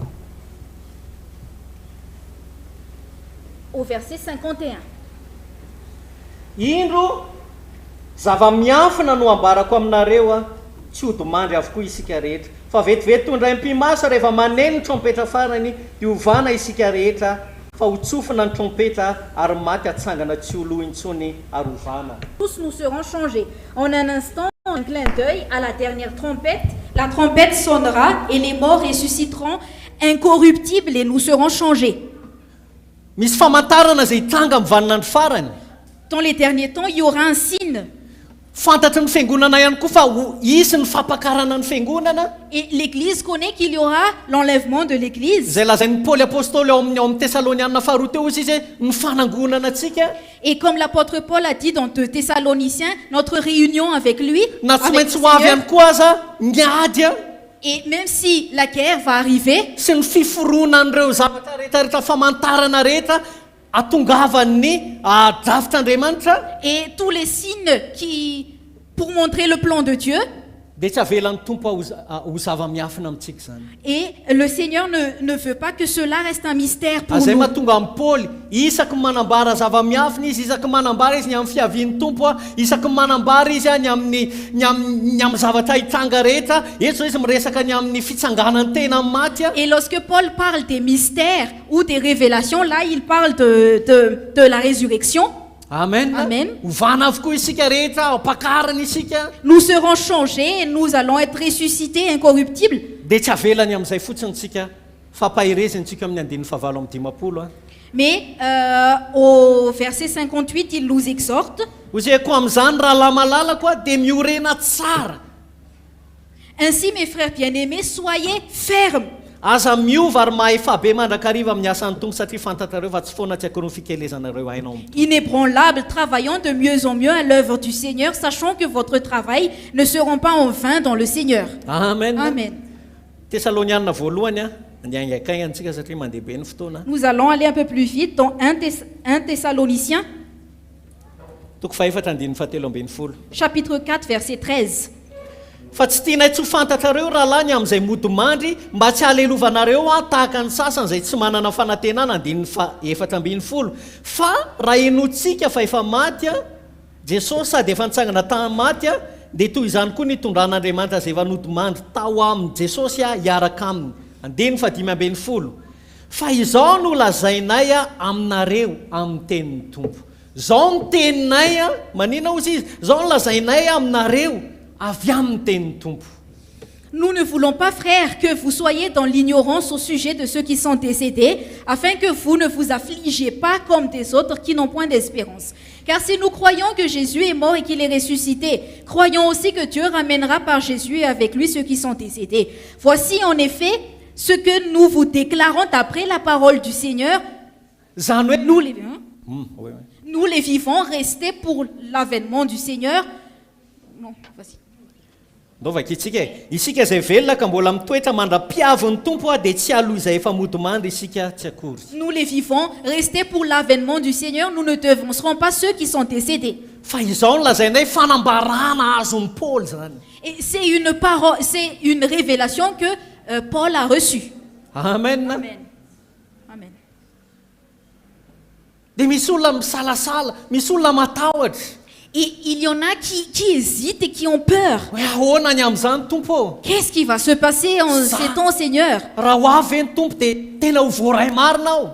Si le Seigneur revient, est-ce que je serai... Dia mbola mampahiry antsika amin'ny Paoly a. Ozy izy Paoly amin'ny andininy fahavalo ambin'ny folo a. Et Paul nous encourage encore au verset 18. Ka dia koa dia amin'ny fampionona ianareo a amin'izany teny zany. Consolez-vous donc les uns les autres par ces paroles. Mifamporisy, mifananara ianareo. Consolez-vous. Amen. Amen. Alléluia. Alléluia. Alléluia. Alléluia. Raha lasanabavy, Frères et sœurs, mila manitsy ny fitondratena tsika eo anatrehan'izany zavatra andao atao efa tena akaiky izany a mananotanina. nous devons rectifier notre conduite face à ces événements qui arrivent, qui approchent vite. Toa dia hitra miteboka faharoa arakaraky n'inona arakaraky ny mahakaiky ny fiavian'ny tompo. Et je vais rentrer dans le deuxième point. Plus le retour du Seigneur est proche, No arakarak'izay ihany koa ny tokony amelabelarany kristianina dépendant de ny cela, toe-panahy anatiny. que les chrétiens devraient examiner leur conduite. Raha mare an'izany zavatra rehetra zany tsika raha lasanabavy. Si nous entendons tout cela, frères et sœurs, Raha mahafantatra isika fa ho avy ny tompo. si nous savons que le Seigneur va revenir, Tsy hainy raha lasanabavy raha pitso raha afaka pitso hoe on ne sait tsy pas, afaka eona intsony isika ohatra. on ne sait pas, frères et sœurs, peut-être que demain ou après-demain, nous ne pouvons plus nous réunir. Manana ny angovy rehetra ve isika Est-ce que nous avons tous les ressources, toutes les ressources hiatrehantsika an'izany zavatra rehetra zany. pour faire face à tout cela? Amen. Amen. Fa zao ny fotoana Mais c'est le moment. arakaraky ny mahakaiky ny fiavian'ny tompo a. Et plus le retour du Seigneur est proche, Arakaraka ny ainan'ny kristiana ao anatin'ny fiandrasana ny fiavian'ny tompo a, Et plus les chrétiens attendent le retour du Seigneur, no tokony vao maika me mitombo ny fifandraisan'ny kristiana amin'ny tompo. cela devrait vraiment augmenter la communion des chrétiens avec Dieu. Averika any a, averika hatrany le Je répète encore, arakaraka ny iandrasan'ny kristiana ny fiavian'ny tompo a, iainan'ny kristiana ny maromarina kokoa ny fiandrasana ny fiavian'ny tompo a, et plus les chrétiens dans l'attente du Seigneur, no tokony vao maika me akaiky ny tompo hatrany hatrany ny tompo ny akaiky ny tompo hatrany hatrany ny kristiana. et plus les chrétiens devraient être de plus en plus rapprochés du Seigneur. Dia tena andeha haingakaingana be tsika. On va aller un peu plus vite. Misy andininy vitsivitsy zay omeko atsika, Il y a quelques passages que je vais vous... omeko atsika Ce n'est pas que je vais vous donner ces passages, fa ho ahy manokana ilay izy ny raisiko ohatra, mais pour moi, je les considère comme des exemples ny raisiko avy amin'ny fapolisian'ny apôstôly a, selon les exhortations des apôtres tamin'ny fiangonana tamin'izany vaninandro zany. à l'église primitive. Dia anitsiko ny fitondratenako Et pour que je puisse rectifier ma conduite, mba ahafahako tena miomana tanteraka ny amin'izany fiavian'ny tompo izany. pour que je puisse être prêt à l'avènement du Seigneur. Korintiana voalohany a, 1 Corinthiens, eo mavakitsika teo ihany izy ity a, toko fadimy ambin'ny folo andininy andininy any fara indrindra dia ny valo amin'ny dimapolo. nous l'avons déjà lu, 1 Corinthiens chapitre 15, verset 58. Koa amin'izany raha lamalalako dia miorena tsara aza miova ary maefa be mandrakariva amin'ny asan'ny tompo, satria fantatrareo fa tsy foana tsy akory ny fikelezanareo aina amin'ny tompo. Ainsi, mes frères bien-aimés, soyez fermes, inébranlables, travaillant de mieux en mieux à l'œuvre du Seigneur, sachant que votre travail ne sera pas vain dans le Seigneur. Haitsika tsy enjery io andininy io, Nous connaissons par cœur ce passage. fa moa ve miorina tsara marina isika? Mais est-ce que nous sommes vraiment fermes? Moa ve tsy miova marina isika? Est-ce que nous sommes réellement inébranlables? Ary moa ve ao anatin'ny zotom-po manana zèle ho an'ny asan'ny tompontsika ankehitriny? Et est-ce que nous avons vraiment le zèle pour l'œuvre du Seigneur? Sa mbola tena efa ho avin'ny tompo a, Paoly apôstôly miresaka ny amin'ny fanovana, miresaka ny amin'ny fiavian'ny tompo, miresaka ny amin'ny fampakarana ny fiangonana. Et l'apôtre Paul parle de l'enlèvement de l'Église, le retour du Seigneur, où nous serons transformés, mais nous... Fa za mbola azonika ny avinaviko a, Mais moi, je garde encore mon orgueil. za mbola tsy tiako ny rahalahiko a, Je n'aime pas mon frère. za asan'ny tompo zany larana fahatelo zany amiko e. L'œuvre du Seigneur, c'est en troisième plan pour moi. Tsy mampanina fa vola miditra be eo amiko a. Peu importe pour moi, parce que l'argent rentre dans ma poche. Ny fiorenako manokana zany hoe miorena tsara. Pour moi, être ferme, Ny fiainam-panahiko a, ma vie spirituelle, mbola fahatelo ary zany raha lahatra. si dans la liste, c'est en troisième plan. Fa hozy izy hoe miorena tsara aza miova maefa be. Mais il a dit, soyez fermes, inébranlables, travaillant de mieux en mieux. Jerenareo a, ny zavatra tiako hisarihana ny saintsika zany ao anatin'reto andininy zay maiko atsika reto a. Et ce que j'aimerais vraiment vous dire à travers ces passages, Isaky miresaka fiavian'ny tompo a, na resaka fanovana ny tena na fampakarana ny fiangonana Paoly a, lorsque Paul parle du retour du Seigneur, de l'enlèvement de l'Église ou de notre transformation, dia any amin'ny farany izy miresaka ny fitondratena foana manoloana ny zavatra io. et à la fin, il parle toujours de notre conduite face à cet événement. Amen na. Amen. Ny dikan'izay raha lasiana bavy a, ny fahafantaran'ny kristianina raha tena miandry ny tompo marina izy. Et donc, frères et sœurs, la connaissance des chrétiens, s'ils attendent vraiment le retour du Seigneur, Dia tokony misy fiatraikany hatrany amin'ny fitondratena. cela devrait avoir un impact dans notre conduite. Nao nefa akitsika ny Thessaloniana voalohany toko fadimy andininy voalohany. Allons lire dans 1 Thessaloniciens chapitre 5, verset 1er. Vakiko tsikelikely le izy a. Fa ny amin'ny andro sy ny fotoana rahalahy dia tsy misy tokony soratako aminareo zany. Pour ce qui est des temps et des moments, vous n'avez pas besoin, frères, qu'on vous en écrive. Zany hoe ohatra nefa miteny zavatra Paoly apôstôly tany aloha.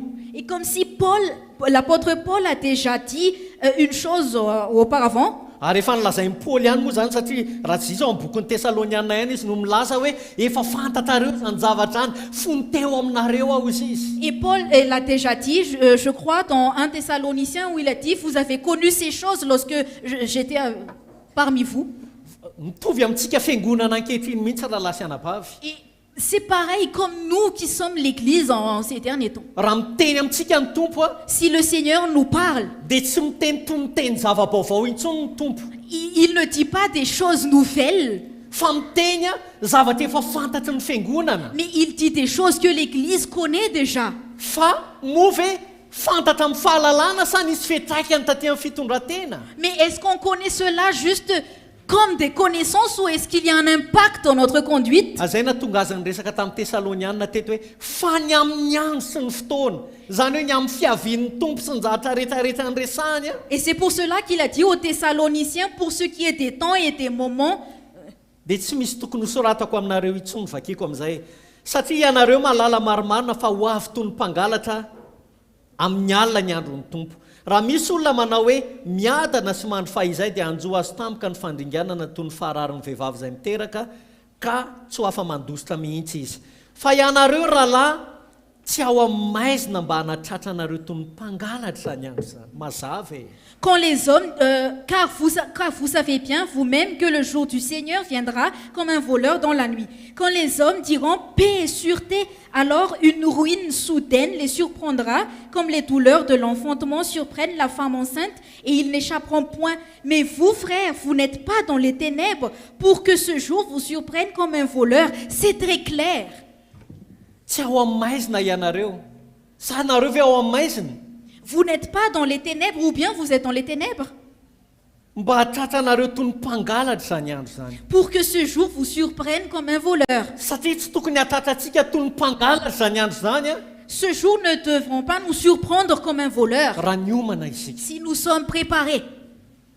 Andiny fadimy. Fa ianareo rehetra dia zanaky ny mazava sy ny andro tsy han'ny alina na maizina isika ka dia aza mba matory toy ny sasany isika fa aoka hiambina ka ahony tena fa izay matory dia matory amin'ny alina ary izay mamy dia mamy amin'ny alina fa satria amin'ny andro isika dia aoka ahony tena ka hitafy finoana sy fitiavana ho fiarovatratra ary fanantenana ny famonjena ho fiarovan-doha. Vous êtes tous des enfants de la lumière et des enfants du jour. Nous ne sommes point de la nuit ni des ténèbres. Ne dormons donc point comme les autres, mais veillons et soyons sobres. Car ceux qui dorment, dorment la nuit, et ceux qui s'enivrent, s'enivrent la nuit. Mais nous, qui sommes du jour, soyons sobres, ayant revêtu la cuirasse de la foi et de l'amour, et ayant pour casque l'espérance du salut. Amen. Amen. Andiny fahenina aoka hiambina sy ahony tena isika.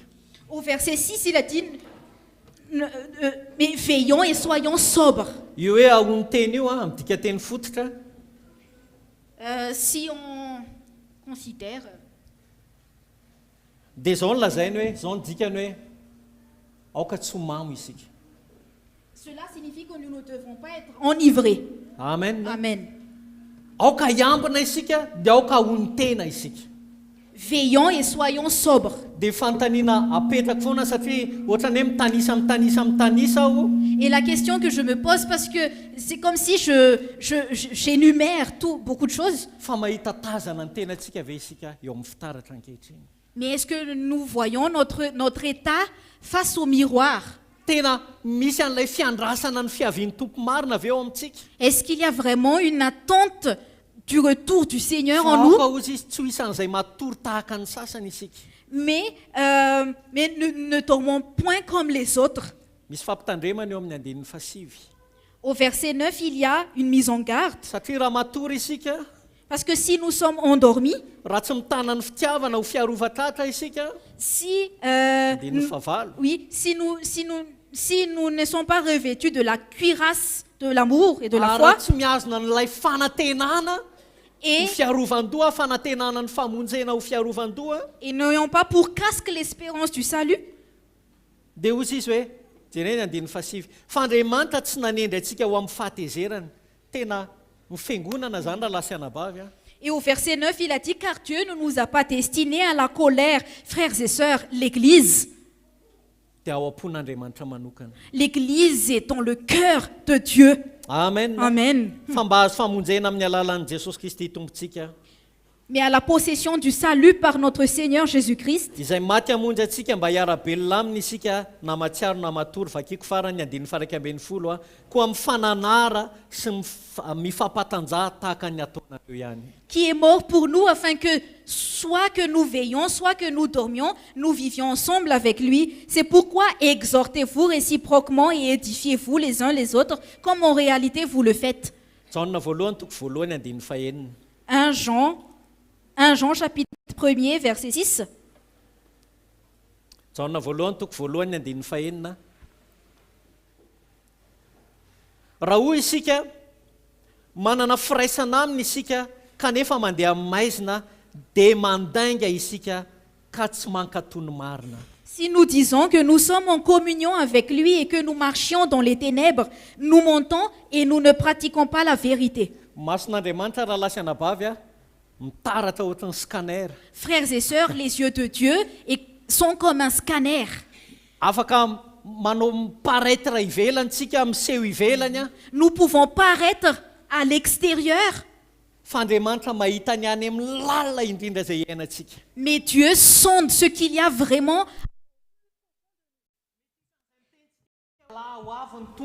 Peut-être que nous faisons parmi de ceux qui disent, frère, le Seigneur revient bientôt. Mety mitory amin'ny ray aman-drenitsika mihitsy nareo roviana ny ova fo e. Peut-être que nous disons à nos parents, mais quand est-ce que vous serez convertis? Fa nefa tsy miambina ny fitondrantenantsika isika.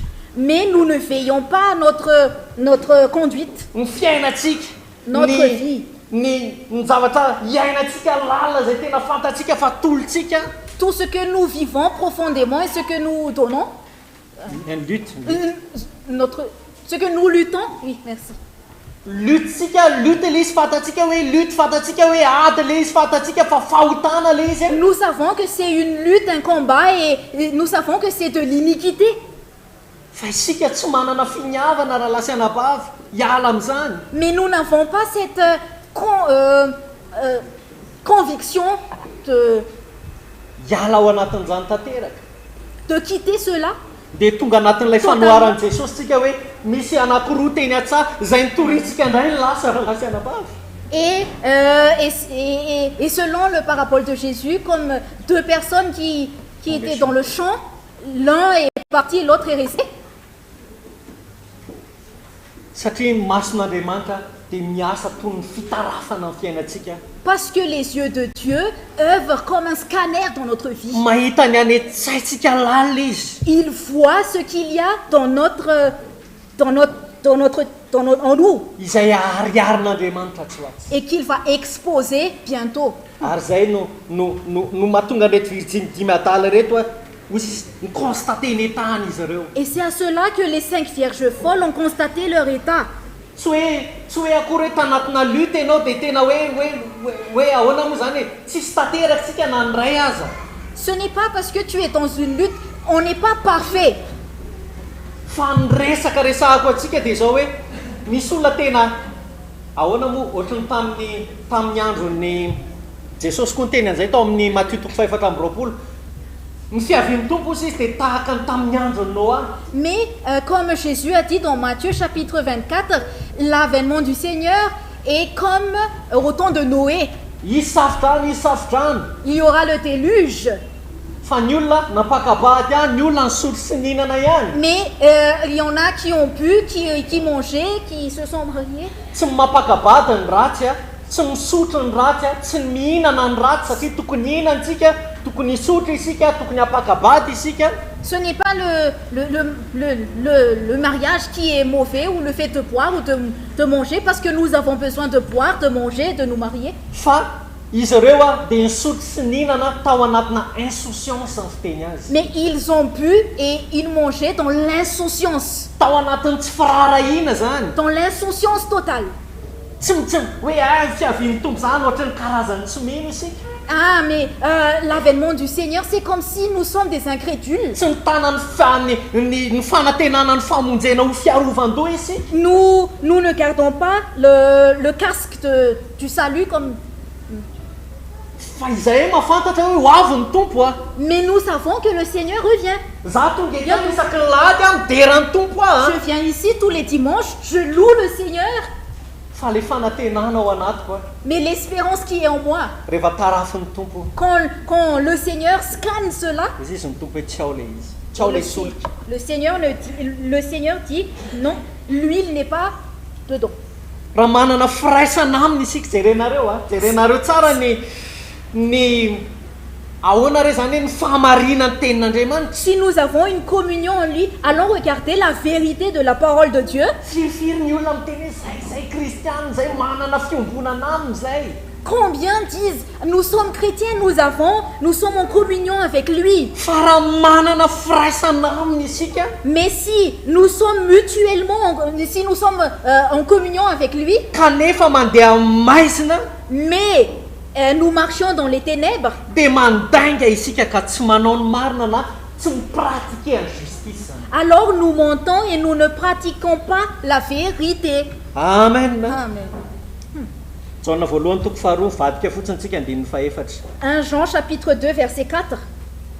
izay manao hoe mbola miteny ihany jaune ary manome fahazavana ho antsika jaune maromaro androany a izay manao hoe fantatro izy fantatro ny tompo a nefa tsy mitandrina ny didiny dia mpandainga ary ny marina tsy ao anatiny Et Jean amène beaucoup de lumière aujourd'hui. Celui qui dit « Je l'ai connu » et qui ne garde pas ses commandements est un menteur. Et la vérité n'est point en lui. le hoe manana firaisana aminy ao amin'ny jaune toko jaune voalohany toko voalohany teo a Et la communion qui est dit dans 1 Jean chapitre 1er, ohatrany hoe mbola azotsika raisina ohatrany hoe manana firaisana on peut considérer cela comme oui, on a une communion. fa eto a misy olona ndray samy aniana mihitsy hoe ny tompo ve fantatro ny tompo mahafantatra ahy Mais ici, il y en a qui prétendent dire que ah, le Seigneur me connaît, je connais le raha Seigneur. ataontsika amin'ny fitenin'ny maha-olombelona ny tompo ve ohatr'izao mihitsy zay sy ny tompo Et a. selon les expressions de l'homme, le Seigneur et moi, nous sommes un comme ça. nefa tsy mitandrina ny didiny isika nefa ohatr'izao amin'ny tompo a Mais nous n'avons pas gardé ses commandements alors que nous sommes comme ça avec lui. dia mpandainga ary marina tsy ao anatitsika Alors nous sommes des menteurs et la vérité n'est point en nous. andininy favalo amin'ny roapolo eo amin'ny jaona toko faharoa eo ihany jaona voalohany toko faharoa eo a andininy favalo amin'ny roapolo Le même chapitre mais au verset 18. valo amin'ny roapolo 28, pardon, excusez-moi, 28. ary ankehitriny ny anaka tomoe raha ho aminy mba hananantsika fahasahiana raha iseho izy ka tsy homenatra eo anatrehany amin'ny fiaviany Et maintenant, petits enfants, demeurez en lui afin que lorsqu'il paraîtra, nous ayons de l'assurance et qu'à son avènement, nous n'ayons pas la honte d'être éloignés de lui. raha ho avy ny fiavian'ny tompo Si le Seigneur revient, ny amarana ny jaona azy dia zao hoe sao disy fanantenantsika ny laza hoe manana firaisana aminy aho mahafantatra azy aho et Jean dit, nous risquons d'être déçus en disant, nous le connaissons, nous sommes en communion avec lui, kanefa menatra isika tahaka ny virginy dimy adala mais nous avons honte comme les 5 vierges folles. rehefa ho avy rehefa iseho izy ozy izy Lorsqu'il paraîtra amin'ny fiaviany à son avènement, raha lasianabavy frères et sœurs, zany ny fampirisian'ny tompo atsika c'est amen l'exhortation du Seigneur pour nous, mila manitsy ny l'encouragement. fitondratenantsika isika Nous avons besoin de rectifier notre conduite amin'izao vaninandro farany zao en ces derniers temps. mila niavinavina matetika ny tena mahatonga ny olona anana fanoherana amin'andriamanitra Parfois, c'est l'orgueil qui mène une personne à se rebeller contre Dieu.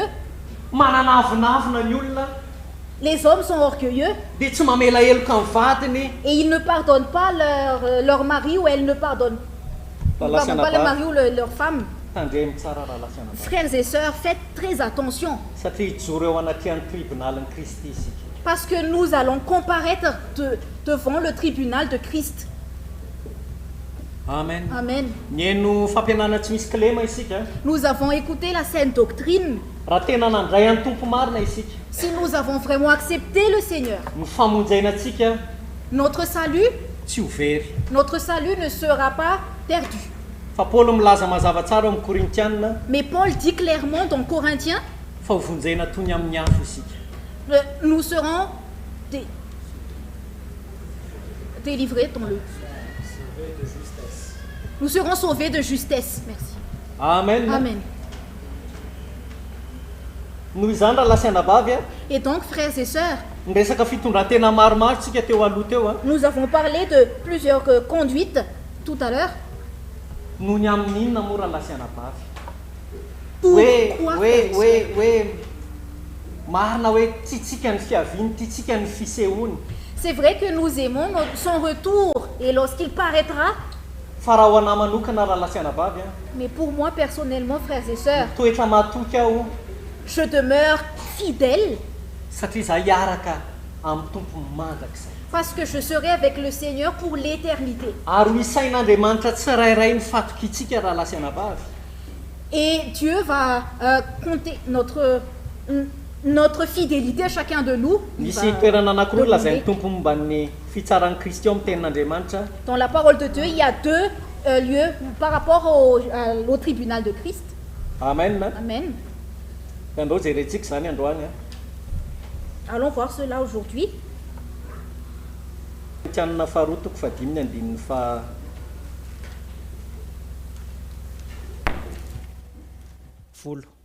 2 Corinthiens chapitre 5 verset 10. zay tena makasika manokana raha lasianabavy Et ce qui m'a vraiment touché, frères et sœurs, dia zao no lazainy hoe fa isika rehetra dia samy tsy maintsy ho hita toetra miariary eo amin'ny fitsaran'i Kristy ny olona tsirairay avy Voici- niza nizy voici ce qu'il a dit, car il nous faut tous comparaître devant le tribunal de Christ. hovonjena ihany tsika zany a Donc nous serons sauvés, voavonjy ary tsika nous sommes sauvés. halleloia Alléluia. Hoe teka ao amin'ny tompo aloha Allons applaudir au Seigneur. tonga any an-danitra isika Et nous sommes là-haut au ciel. Nous arrivons au paradis. sika rehetra tsy maintsy a samy tsy maintsy ho hita toetra miariary eo anoloan'ny fitsaran'i Kristy mba handraisan'ny olona rehetra zay zavatra nataon'ny tenany dia arak'izay nataony na tsara na ratsy Afin que chacun reçoive selon le bien ou le mal qu'il aura fait étant dans son corps. ny tsara tsy hazavaintsika ntsony a fa nifatoky itsika teo anatrehan'ny tompo Et nous n'allons plus expliquer cela, mais notre fidélité face au Seigneur, ny tsara le tsara sy ratsy ce qui est bien et ce qui est mal, dia ilay fatoky itsika teo anatrehan'Andriamanitra c'est notre fidélité face au Seigneur. fa ny ratsy a Mais ce qui est mal, dia le zavatra tsisy dika nafafintsika tao amin'ny nofontsika ce que nous avons semé dans la chair, hein, zavatra futile nataontsika toutes les choses futiles que nous avons fait, pona nataontsika toutes les choses vaines, vonjena tony ihany tony vonjena tamin'ny afo ihany isika tonga any an-danitra isika donc nous sommes sauvés de justesse et nous arrivons au ciel, oui. fa za raha lasianabavy a mbola tiako tiako eo anatrehan'ny fitsaran'i Kristy a ho isan'ny olona matoky arak'izay azo atao Mais moi, frères et sœurs, j'aimerais être trouvé fidèle devant le tribunal de Christ. amen Amen. ao amin'ny Romanina toko fahefatambin'ny folo ny faharoa ahitantsika toerana an'izany a Oui. Et ahitantsika ny misy an'izany a nous allons aussi lire dans Romains chapitre 14, dia ny andinin'ny fahafolo chapitre 14, verset 10. mbola hidirantsika kely io rehefa avy eo a nahoana ianao no mitsara ny rahalahinao ary nahoana kosa ianao no manao tsinitsinina ny rahalahinao fa samy iseho eo anoloan'ny fitsaran'Andriamanitra isika rehetra Mais toi, pourquoi juges-tu ton frère? Ou toi, pourquoi méprises-tu ton frère? Mais, puisque nous comparaîtrons tous devant le tribunal de Dieu. ny zavatra mila fantatsika ny fitsarany ina moa zany aloha atao hoe tribunal mba azahoantsika anazy kokoa hoe ny tribunalin'ny Kristy a Ce que nous avons besoin de connaître, c'est que le tribunal de Christ, dia tsy mitovy a amin'ilay a fitsarana an'izao tontolo zao ce n'est pas comme le jugement, le tribunal du monde. fa kristiana isika nandray an' Jesosy isika Mais nous sommes des chrétiens qui ont le Seigneur, qui ont Jésus. dia ny Qui ont accepté kristiana Jésus. tsiraray avy a ny anjo azy a dia tsy fitsarana ho amin'ny fanamelohana akory Et le jugement qu'aura les chrétiens n'est pas pour la condamnation, fa fitsarana andraisana valopity. mais c'est un jugement pour avoir de la récompense, de la rémunération. Noho izany mila haintsika zany manafaka ny amin'ity hoe tribonalin'ny Kristy na fitsaran'ny Kristy ity a. Donc, nous devons vraiment discerner et comprendre la différence entre le tribunal de Christ et le tribunal du monde. Sy ny fitsarana izay voalazan'ny apokalypsy raha tsy diso aho hoe mijoro eo anoloan'ny seza fiandrianana fotsy. Et le tribunal dans Apocalypse qui dit se tenir devant le trône. Izay lazain'ny apokalypsy hatrany nahita ozy izy a kelika lehibe indrindra nijoro teo anoloan'izany seza fiandrianana zany. Et dans Apocalypse, il est dit du plus petit au plus grand, tous étaient devant ce trône. Dia eo anatin'ny fiandrianan'Andriamanitra Et face au trône de Dieu, mba handray a fitsarana ho amin'ny fanamelohana ho faty mandrakizay. Tandrina izay arafiny eo amboniny, tandrina izay arafiny eo amboniny. Fa tsy misy mahay manao fanorenana hafa afa-tsy izay natao a dia Jesosy Kristy. Io aloha zany teboka lehibe voalohany indrindra. selon la grâce de Dieu qui m'a été donnée, j'ai posé le fondement comme un sage architecte dessus. Mais que chacun prenne garde à la manière dont il bâtit dessus, car personne ne peut savoir Jésus-Christ. C'est le point le plus important. Jesosy Kristy a mino a fa ho isan'ny virjina dimy endry isika rehetra. Moi, je Amen. crois que nous sommes comme les 5 vierges sages. Manana an Jesosy Kristy ho fanorenantsika isika. Nous avons Jésus-Christ comme fondement. Dia misy teboka tiany Paoly avoatra ao aorianan'ilay izy a. Et il y a un point que Paul veut nous montrer. Ary raha misy andininy faharoambin'ny folo mandrafitra volamena na volafotsy na vato tsara na hazo a na bozaka na milolo eo ambonin'ny fanorenana dia aseho avokoa ny asan'ny olona rehetra. Or, si quelqu'un bâtit sur ce fondement avec de l'or, de l'argent, des pierres précieuses, du bois, du foin, du chaume, l'œuvre de chacun sera manifestée.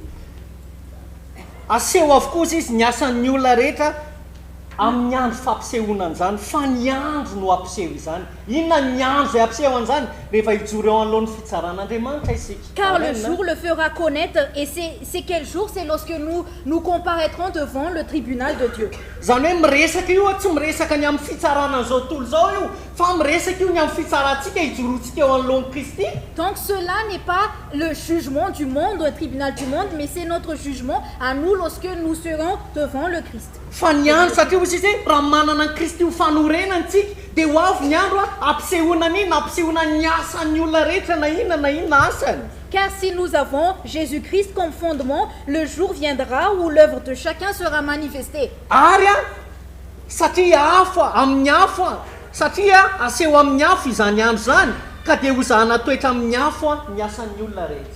N'inona zany asanao tety ambonin'ny tany. Parce qu'elle se révélera dans le feu, et le feu éprouvera ce qu'est l'œuvre de chacun. Donc tous nos œuvres sera éprouvées dans le Raha feu. maharitra ny asan'ny olona, raha tena nitoetra mahatoky ny olona, raha maharitra ny asan'ny olona izay narafiny teo amboniny dia handray iny valopity izy eo anoloan'izany fitsaran'izany. Et si Alléluia. l'œuvre bâtie par quelqu'un sur le fondement subsiste, il recevra une récompense. Amen. Amen. Amen. Alléluia. Fa raha levon'ny afo ny asan'ny olona dia ho faty antoka izy fa ny tenany kosa dia ho vonjena nefa tony avy amin'ny afo ihany izy. Si l'œuvre de quelqu'un est consumée, il perdra sa récompense. Pour lui, il sera sauvé, mais comme au travers du feu. Misy fitaovana anankely io izay asehon'ny olona indray androany andrefesan'Andriamanitra azy. Il y a 6 critères. Izay ijoroany toetra atao hoe misy toetra anankienina eo. Allons dire, il y a 6 caractères que qu'on nous montre. Amen. Amen. Dia ny telo voalohany a ilay toetra mahatoky. Et le premier caractère, c'est la fidélité. Ilay toetrantsika mahatoky. C'est notre état fidèle, notre fidélité. Fa ny ambony kosa dia ilay toetra izay ho levina amin'ny afo. Tsy handraisantsika valopity eo anatin'ny Mais le reste, c'est ce qui sera consommé par le feu et que nous n'aurons pas la récompense. Misy ozy izy ny volamena, ny volafotsy a, misy ny vato sarobidy na ny vato tsara. Il a dit, il y a fondé avec de l'or, de l'argent, des pierres précieuses, du bois. ny sasany kosa ozy izy hazo ny sasany bozaka ny sasany mololo du bois, pour d'autres du foin, du chaume. zany narafin'ny olona teo amboniny Et c'est ce que l'homme a bâti. satria manina moa raha lasana baviny hoe bozaka mololo a hazo a Parce que pourquoi, frères et sœurs, c'est du bois ou du foin ou du chaume? satria ny zavatra resantsika rehetrarehetra teo raha lasana bavy Parce que tout ce qu'on a dit tout à l'heure, frères et sœurs, dia tsy natoko tamin'ireny ny olona ces personnes n'étaient pas fidèles dans tout ce qu'on a dit tout à l'heure. ka rehefa tonga ny andro ijoroantsika eo amin'ny tribunaliny kristy andraisantsika valopiti avy amin'andriamanitra Et quand le jour viendra où nous comparaîtrons devant le tribunal de Christ, où nous recevrons la récompense, ny devant sedraina Dieu, tamin'ny afo ny asantsika rehetra toutes nos œuvres sont éprouvé éprouvées dans le feu, par le feu. mino ara lasiana bavy Je fa hisy crois- zavatra aritra eo amen Je crois, frères et sœurs, qu'il y aura quelque chose qui va subsister. farafaratsiny aoka mba hisy vaty soa eo vaty sarobidy eo Au minimum, une pierre précieuse amen qui va zay subsister. ny lazainy eo amin'ny tapany voalohany eo C'est ce qu'il a dit c'est ce qui est dit à la fa aokany aloha tsy aka ohatra hoe mpitendronana fa ataontsika amin'ny akabeany le izy roapolo taontsika tao anatin'ny fanompona an'andriamanitra Je vais donner un exemple de manière générale. Ça fait 20 ans que nous servons le Seigneur, Dieu. tonga amin'izay ny andro zay ametrahana n'inona ametrahana ny asantsika rehetra eo anoloan'andriamanitra Et le jour viendra où nos œuvres sont devant. satria nandray an'i kristy isika nandrafitra te nomena fotoantsika andrafetantsika eo ambonin'inona eo ambonin'ny fanorenantsika Parce que nous avons eu le temps de bâtir sur le fondement. rehefa tonga amin'izay ny fotoana Et quand le jour va venir, hazo nyrehatra teo c'est du bois qui est... zay mahatonga miteny aminareo raha lasiana vavy hoe mason'andriamanitra mahita lavitra noho izay hitantsika C'est pour ça que je vous dis que les yeux de Dieu scannent et ils voient plus loin. amen Amen.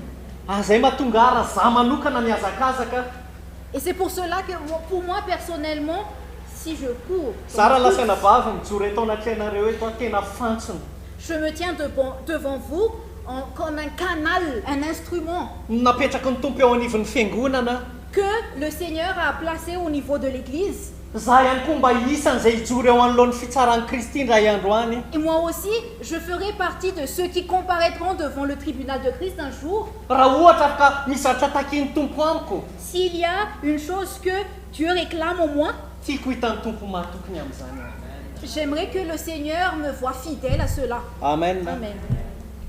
amaranantsika azy a Pour finir, hijeryntsika ny hoe inona avy araky ny tenin'andriamanitra rehefa nandinidinika kely aho a nous allons voir, selon la parole de Dieu, lorsque j'ai médité la parole, mbola betsaka fa meko tsy haiko efatra eo tsika na dimy a il y en a plusieurs, mais je vais vous donner 4 ou 5 points. rehefa eo anoloan'ny fitsaran'ny kristy isika Lorsque nous comparaîtrons devant le tribunal de Christ, dia tsara ina amin'inona isika nous allons être jugés sur quoi? ny voalohany a Premièrement, dia mahakasika ny asa nataontsika c'est selon notre œuvre, mba notre ahitantsika travail. taratra zany hoe eto amin'reto karazana zavatra izay tsara amin'ny tompo areto vitsivitsy omena andro any a afin que nous puissions voir que à travers ces points sur quoi le Seigneur va me juger, dia tena hitoetra mahatoky ao anatin'izany que je vais demeurer ferme dedans, fidèle fidèle dedans. le izy raha lasiana vavy a Frères et sœurs, ny tanjon'ny paola raha nanoratra an'io a l'objectif de Paul lorsqu'il a écrit cela, tsy hoe manaova asa be dehibe akory il ne nous dit pas de faire pour plusieurs œuvres, fa le fatokina ao anatin'le izy raha lasiana mais vavy c'est notre fidélité dedans, frères et sœurs. amen Amen. mety nomeny tompo jerentsika rehefa eo nomeny tompo fa ino moa zany fitsapahantsika fizahanytoeritsika Peut-être que le Seigneur nous donne une épreuve. Nous allons voir cela tout à l'heure. fa anisany tsara ny tompo atsika ihany koa nanahoana ny fatokitsika tao anatin'iny fizahanytoetra Mais le Seigneur va nous juger par rapport à notre fidélité miteny face azany à a cette satria épreuve. tsy hoe andrisika atsika hoe manompo zao zany a roapolo taona eto a zany roapolo taona C'est pas comme si je vais vous dire que pendant 20 ans je vais rester ici et je ne vais pas travailler. fa manahoana ny foko ny jeren'andriamanitra Mais comment est l'état de mon cœur? C'est mon cœur de Dieu. micro ty a Si je chante devant ce micro, manahoana ny foko comment est l'état de mon cœur? sa ve za isan'le hoe mamaindray tsy reo fa tsisy deuxième fois Ou bien est-ce que je suis parmi les gens qui disent c'est moi Suri parce qu'il n'y aura pas une deuxième fois donc je vais le faire. fa tompo na za reny ary ny eto a Mais Seigneur, même si je suis seule ici, na sol ary ny clé a même si la clé de sol, fa reny firako anazy a et que je chante comme cela, de cette Ré. manière, hein, c'est la clé sol, mais je chante en ré. Voilà. fa tena Merci. tsapany rahalahy ny foko tsapany tompo ny foko a tena tsapa hoe manana fatokiny ty rahalahy ty Mais le frère ressent mon cœur, le Seigneur ressent mon cœur, et il ressent que je suis fidèle.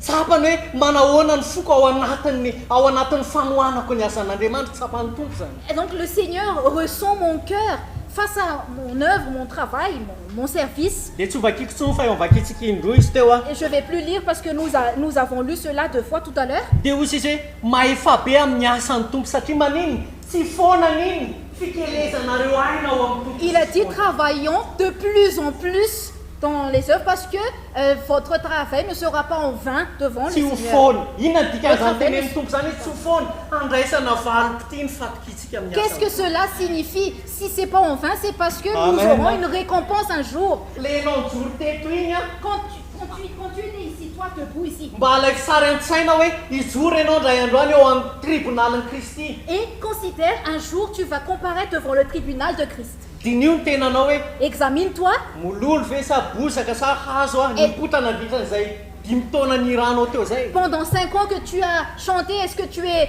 le bois, le foin ou le chaume? raha lasiana bava Frères et zay sœurs, mahatonga hoe ny tompo tsy mijery ivelany c'est pour cela que je vous dis, le Seigneur ne regarde pas ce qui est à l'extérieur. amen zay mahatonga hoe tena za manokana raha lasiana bavy a tsy tanteraka C'est akory pour ça que je vous dis, moi personnellement, frères et sœurs, je ne suis pas parfait, fa isy an'izay tribonalin'ny kristy zay ndray andro any mais il y aura ce tribunal de Christ un ty jour. toetra matoky aho Et je veux demeurer fidèle. mpanompon'andriamanitra isan'ny resahana ao anatin'io Et dans cela aussi, les serviteurs de Dieu sont concernés. zay mahatonga tena mananam-po tena hoe ahoana moa zany tena hoe ampandrosin'ny fiangonan'andriamanitra miaraka amin'ny rahalahy C'est pour ça que j'ai à cœur Amen. de voir l'édification de l'église avec les frères. satria raha lasiana bavy iza moa aho Parce que- ijoro ndray andro any a tsy te aho hoe jesosy nanana an jesosy ho fanorenana fa hoe teo anatrehan'ny rahalahy Parce que qui suis-je, moi, un jour, quand je vais comparaître devant le tribunal et que je sois un foin? ny fatokiko teo anatrehan'ny fanomponan'andriamanitra Ma fidélité pendant mon service pour le teo anatrehan'ny zavatra nambara ho antsika fiangonana face aux choses qu'on a dites à l'église, amin'ny fatakarana kely zay nomeny tompo ahy pour la petite compréhension que Dieu m'a donnée. azay ny teneniko atsika io tsy re hoe abe amin'ny fatakarana sa ny akelin'ny fatakarana fa ny fatokina Oui, ce n'est pas le fait de comprendre beaucoup ou peu, mais c'est la fidélité. mety afaka matakatra tenin'andriamanitra be aho Je peux comprendre beaucoup de paroles de Dieu. fa nanaovako an'izany raha lasiana bavy ohatrany hoe fona ohatrany hoe tanatina futilité ny filaza azy tanatina zavatra ohatrany hoe ifaninana ohatrany hoe tsy haiko hoe Mais na ihany koa mais je les ai considérés en vain ou même dans un esprit de parti ou vaine gloire. na ihany koa maro ny Il y a beaucoup de serviteurs de Dieu aujourd'hui zay tena mitory zava-poana ankehitriny qui prêchent n'importe quoi aujourd'hui. fa tena mololo raha lasiana bavy firopolo taona anatina ministera Combien d'années dans le ministère? nefa mololo ny voarainy an-danitra any Mais, may zay nentsika teo anatrehan'Andriamanitra. et tout sera consumé par le feu. C'est du foin qui sera consumé. Amen. Ny asantsika dinio tsara, mila manana fatokintsika. Amen. Nous avons besoin d'être fidèles, examiner notre œuvre. Ny faharoa, Et deuxièmement, zay zavatra tena anisan'ny tiako indrindra parmi ce que j'aime vraiment, dia ho tsara intsika ny amin'ny fifandraisantsika amin'ireo raha lasianabavintsika ireo. Jerentsika izany teny nous zany. serons jugés dans notre relation avec les frères et les sœurs. Hébreu toko fahenina andininy fahafolo. Hébreux chapitre 6, verset 10. Faranako fotsiny reto teboko reto a dia mifarantsika. Je vais terminer ces points et nous allons terminer. Fa Andriamanitra tsy mba tsy marina ka hanadiny ny asanareo a sy ny fitiavanareo zay naseho anareo a ho voninahitry ny anarany a raha manompo ny olona masina ianareo sady mbola manompy ihany. Car Dieu n'est pas injuste pour oublier votre travail et l'amour que vous avez montré pour son nom, ayant rendu et rendant au sein. Andraisantsika valopity zany. Amen. Service au sein. Matthieu toko fafolo Matthieu, andiny faraika ambe fapolo. verset 41. Matthieu toko fafolo ny andiny faraika ambe fapolo a izay mandray ny mpaminany a satria mpaminany izy a dia andray valopitian'ny mpaminany. Zay mandray olona marina satria olona marina izy a dia andray ny valopitian'ny olona marina. Celui qui reçoit un prophète en qualité de prophète recevra une récompense de prophète. Et celui qui reçoit un juste en qualité de juste recevra une récompense de juste. Dia ny tena tiako indrindra ao amin'ny Romanina toko faefatra ambin'ny folo a dia ny andin'ny fahafolo.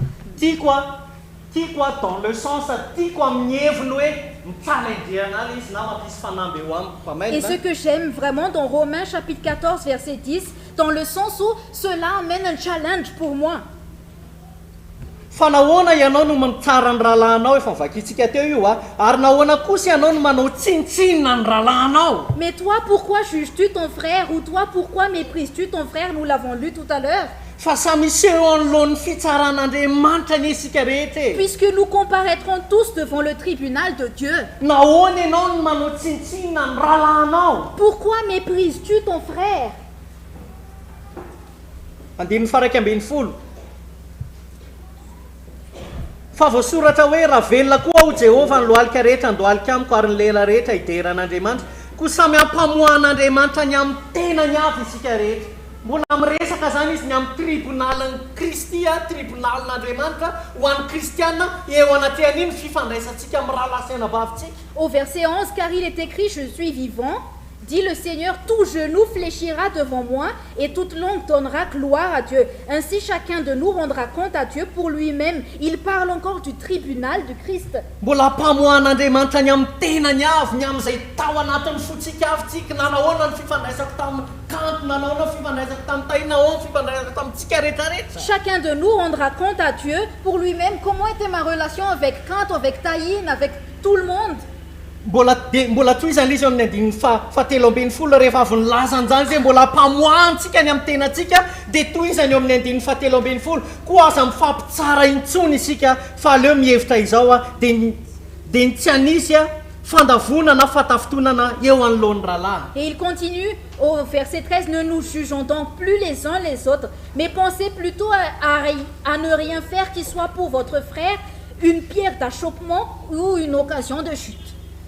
Mahalala sady mahatoky eo amin'i Jesosy tompo ao fa tsy misy zavatra maloto azy fa raha misy manao zavatra ho maloto dia aminy ihany no maloto izany. Je sais, je suis persuadé par le Seigneur Jésus que rien n'est impur en soi et qu'une chose n'est impure que pour celui qui la croit impure. Amen. Amen. Amen, frères et sœurs. Faharoa indray. Deuxièmement, Nanahoana fifandraisanao tamin'ny rahalahinao sy anabavinao? comment était ta relation avec ton frère ou ta sœur? Ny vadinao ihany koa anabavinao amin'ny Kristy io.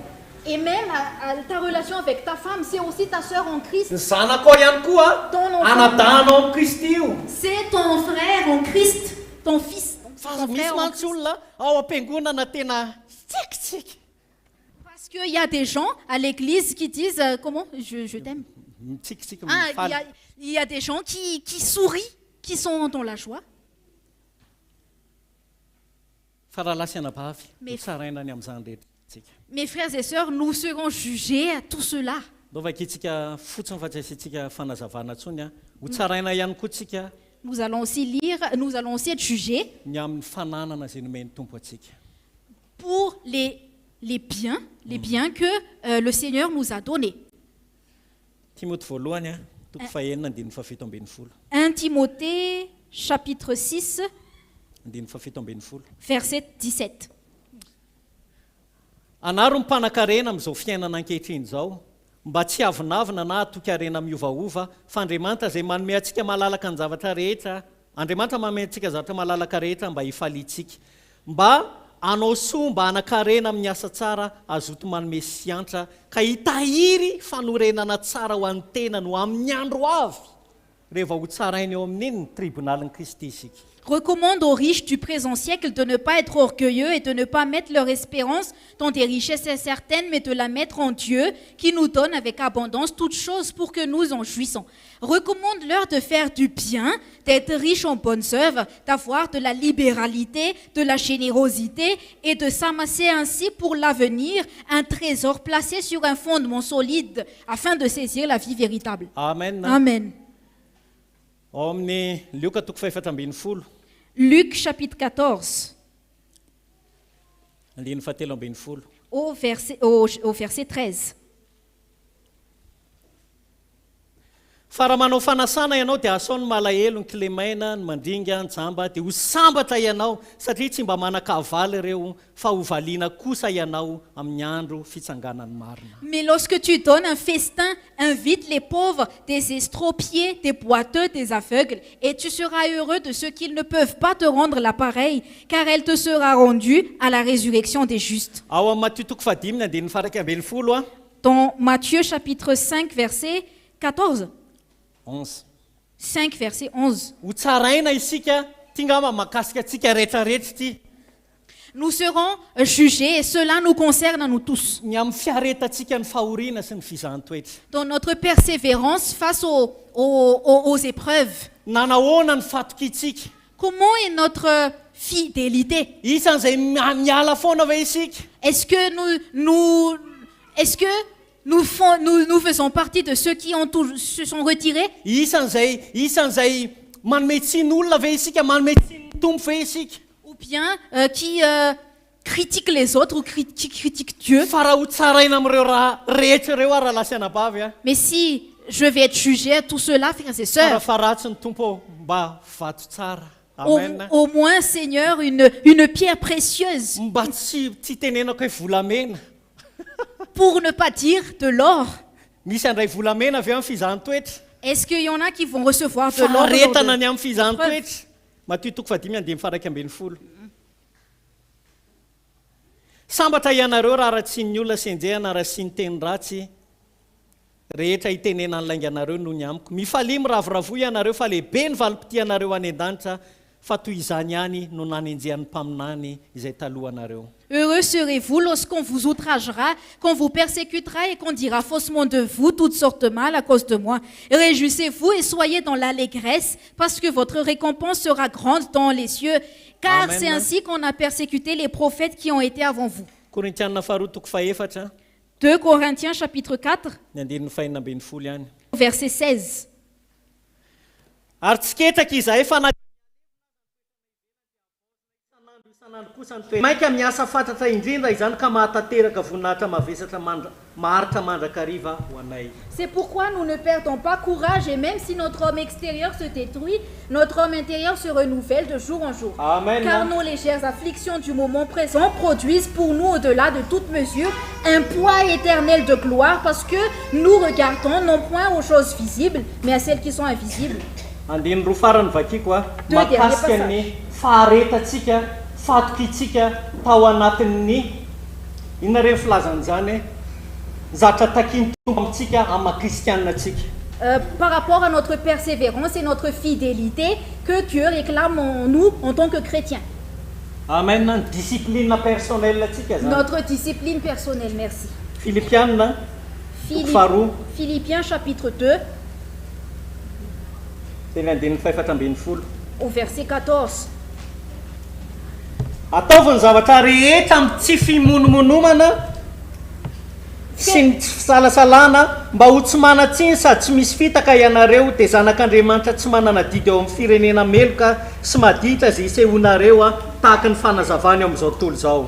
Faites toutes choses sans murmure ni hésitation, afin que vous soyez irréprochables et purs, des enfants de Dieu irréprochables au milieu d'une génération perverse et corrompue, parmi laquelle vous brillez comme des flambeaux dans le monde. Mitana ny teny fiainana mba hisy ho reharehako amin'ny andron'ny Kristy, mitana ny teny fiainana mba hisy ho reharehako amin'ny andron'ny Kristy, ka tsy niazakazaka foana ao na ny sasatra foana. Portant la parole de vie, et je pourrais me glorifier au jour de Christ de n'avoir pas couru en vain, ni travaillé en vain. Enina dia nahidina ho fanatitra hidiny eo amin'ny fanatitra ny fisoronany finoanareo aho zaho dia falika miara-mifaly aminareo rehetra. Et même si je sers de libation pour le sacrifice et pour le service de votre foi, je m'en réjouis et je me réjouis avec vous tous. Amen. Amen. Ny sacrifice personnel teo anatrehan'ny tompo. Mon sacrifice personnel face au Seigneur. Misy anera lasana bava olona izay tena tsy hita eto anivon'ny fiangonana fa tena mitondra mbavaka e. Frères et sœurs, il y en a qu'on ne voit pas à l'église, mais qui portent en prière. Amen. Amen. Dikan'izay raha lasana bava zany rehetrarehetra zany a Cela signifie, frères et sœurs, tout cela, dia hitsaranatsika. nous serons jugés à cela, frères et sœurs. Ao anatin'izany ihany koa ny faharetatsika atao amin'ny tompo. Et dans tout cela aussi notre persévérance. Alléluia. Alléluia. Raha lasana bava malalo Mes frères et sœurs bien-aimés, mialatsiny fa nioatra kely tamin'ny fotoana excusez-moi, nous avons pris un peu plus de temps. fa tsy fantatra hoe mba hananatsika dépôt an'izany ray androany Mais on sait pas. Pour que nous puissions avoir un dépôt un jour. ary mino a fa mitondra fandraisana anjara na dia kely fotsiny azy Et je crois que j'ai apporté une contribution, ne serait-ce qu'une petite contribution, so ny fatakaranareo ny amin'ny fanarahanareo an'Andriamanitra pour votre compréhension de comment suivre Dieu. satria raha tanteratsika raha manana etaeta sy fahirinan' zany isika Parce que si nous avons la soif à cela, dia mino fa Le hita désir. raha lasy anabavy matoko maromaro eto anivon'ny fiangonana manomboka androany alors nous allons voir des frères et des sœurs fidèles au sein de l'Église à partir d'aujourd'hui. tsy hoe tsy hamporisika intsony izahay a Ce n'est pas comme si nous n'allons plus exhorter, fa misy fifoazana ao an-tsaitsika mais il y a un réveil dans notre esprit. ka tonga atsika hoe samy hijoro eo anoloan'ny fitsaran'ny Kristy anetsika indray androany Et qu'un jour, nous comparaîtrons devant le tribunal de Christ. inona ny takiany tompo amiko amin'izao Qu'est-ce que le Seigneur réclame au moi en ce moment? amen Amen. tsika araka hitsangana Allons nous lever. alléluia merci alléluia to samy hivavaka tsika androany a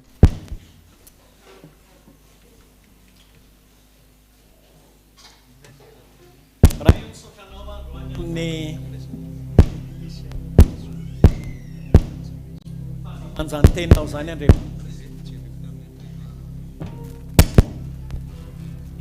fantatro tompo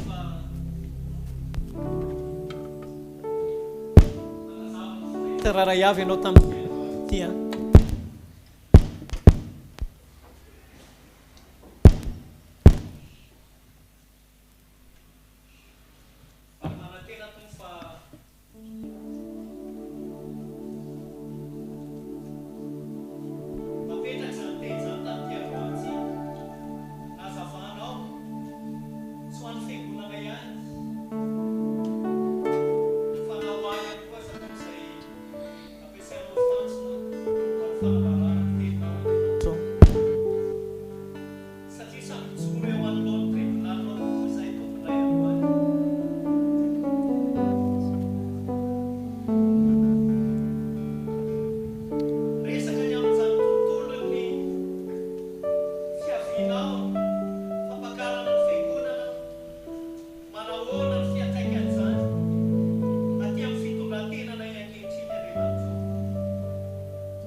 Halleluja.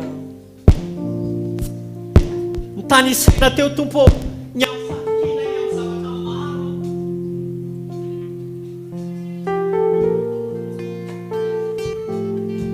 Ataony faharetanay, ataony faharetanay fizaham-poetra, ataony asanay, ataony fifandraisanay amin'ny rahanay sy habavinay.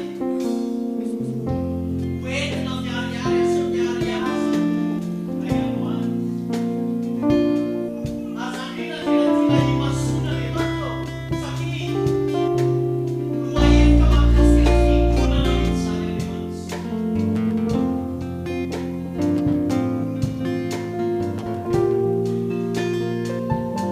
Ilaika tonga amin'izany. Halleluja.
Ao anatin'izany mpanà zany no manatsika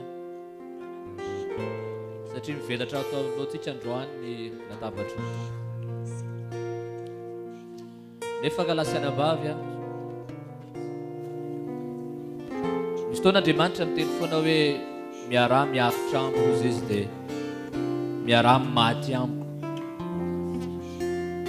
Meny tompo fahasoavana indray sika androany. Tsy hoe dia andray fanasany tompontsika satria tsy maintsy andray an'izany fotsiny rehefa tonga ny alahady. Fa rentsika ny tenin'Andriamanitra androany. Rentsika ny fony tompo androany. Dikan'izany tena ao anatintsika ao. Misy hetaheta lalina ao anatintsika ao. Marina ny tenin'Andriamanitra hoe tsy mitady fahatanterahana ny tompo. Fa raha ndray fanasany tompontsika androany ihinanany mofo sy isotro ny kapoaka dia misy fanapahan-kevitra raisiko ato anatiko ato hoe tompo raha iray latabatra aminao androany dia misy fahavononana aty anatiko aty, misy fanapahan-kevitra raisiko aty anatiko aty hoe Jesosy a tena hiara-hiahitra miaraka aminao a. Aveo ny fahasoavan'Andriamanitra no ampidininy amintsika tsiraray avy. satria tsy herinao na fahanao ho afaka ao anatin'ny zavatra mety mandala eo aminao. Fandroany ka nanapa-kevitra ianao hoe tompo raha inana ny mofo ilay tandindo ilay tenanao izay nivaky vakiny sy sotro ny kapoka izay tandindon'ilay ranao izay nalatsaka ao, dia misy fanapa-kevitra raisiko androany. Mety misy fiaretana ao anatin'izany, be da be ny zavatra mety tompo tena nao ezaka ty anatoko atya, ary fanapa-kevitra zay raisiko tsy amin'ny heriko fa tena mila ny fahasoavanao mila ny herinao ka ao anatin'izany toe-po zany talasianabavy dia andraisatsisy ny fanasan'ny tompo androany. Tena tapa-kevitra ianao amin'ity fotoanandroany ity hoe androany tsy eritreritra hoe amin'ny hery indray tahaka an'izao, marina fa tsy mijery Andriamanitra hoe fahatanterantsika tsiraray avy, fa tonga tamintsika ny tenin'Andriamanitra androany, tonga tamintsika ny fon'Andriamanitra izay napita tamintsika tsiraray avy. Tsy manery Andriamanitra fa raha indray ny fanasan'ny tompo dia tapa-kevitra Jesosy, manapa-kevitra Jesosy ka ao anatin'izany dia afaka mandrositsika mandray ny mofo sy ny kapoka fa tsika izay tena vonina ao anatintsika ao, afaka mandrositsika amin'izao fotoana izao.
Alleluia.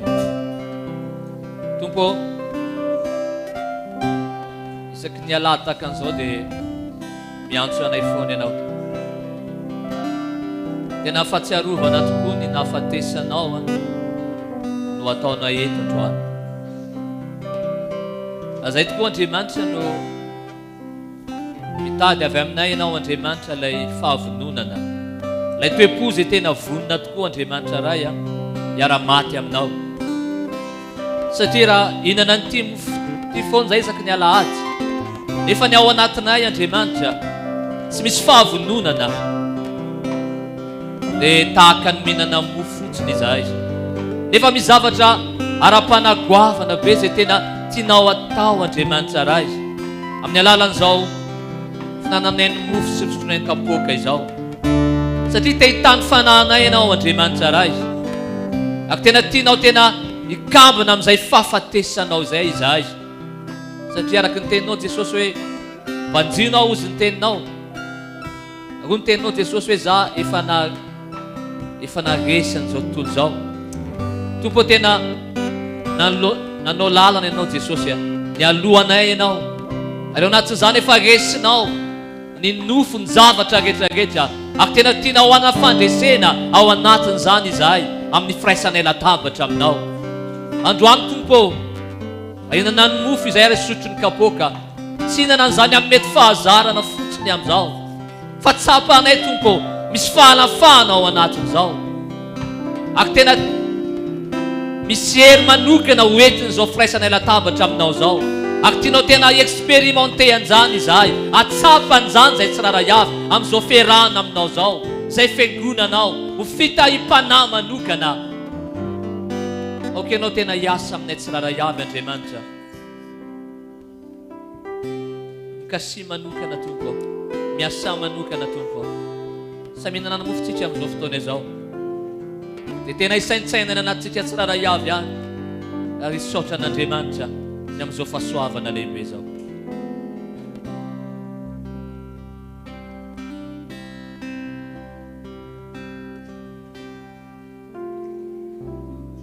Dia samy misotro ny kapoaka isika dia ankasitraka ny Tompo any anatintsika tsiraray avy. Alléluia. Tena makasitraka Jesosy. Misaotra ny amin'ny fahasoavanao ny amin'ity fotoanandroany ity. Misaotra satria teto ianao Andriamanitra ray dia fahavalim-bavaka ao anay zany. Voninahitra rehetra dia aoka ao anao irery ihany. Amen.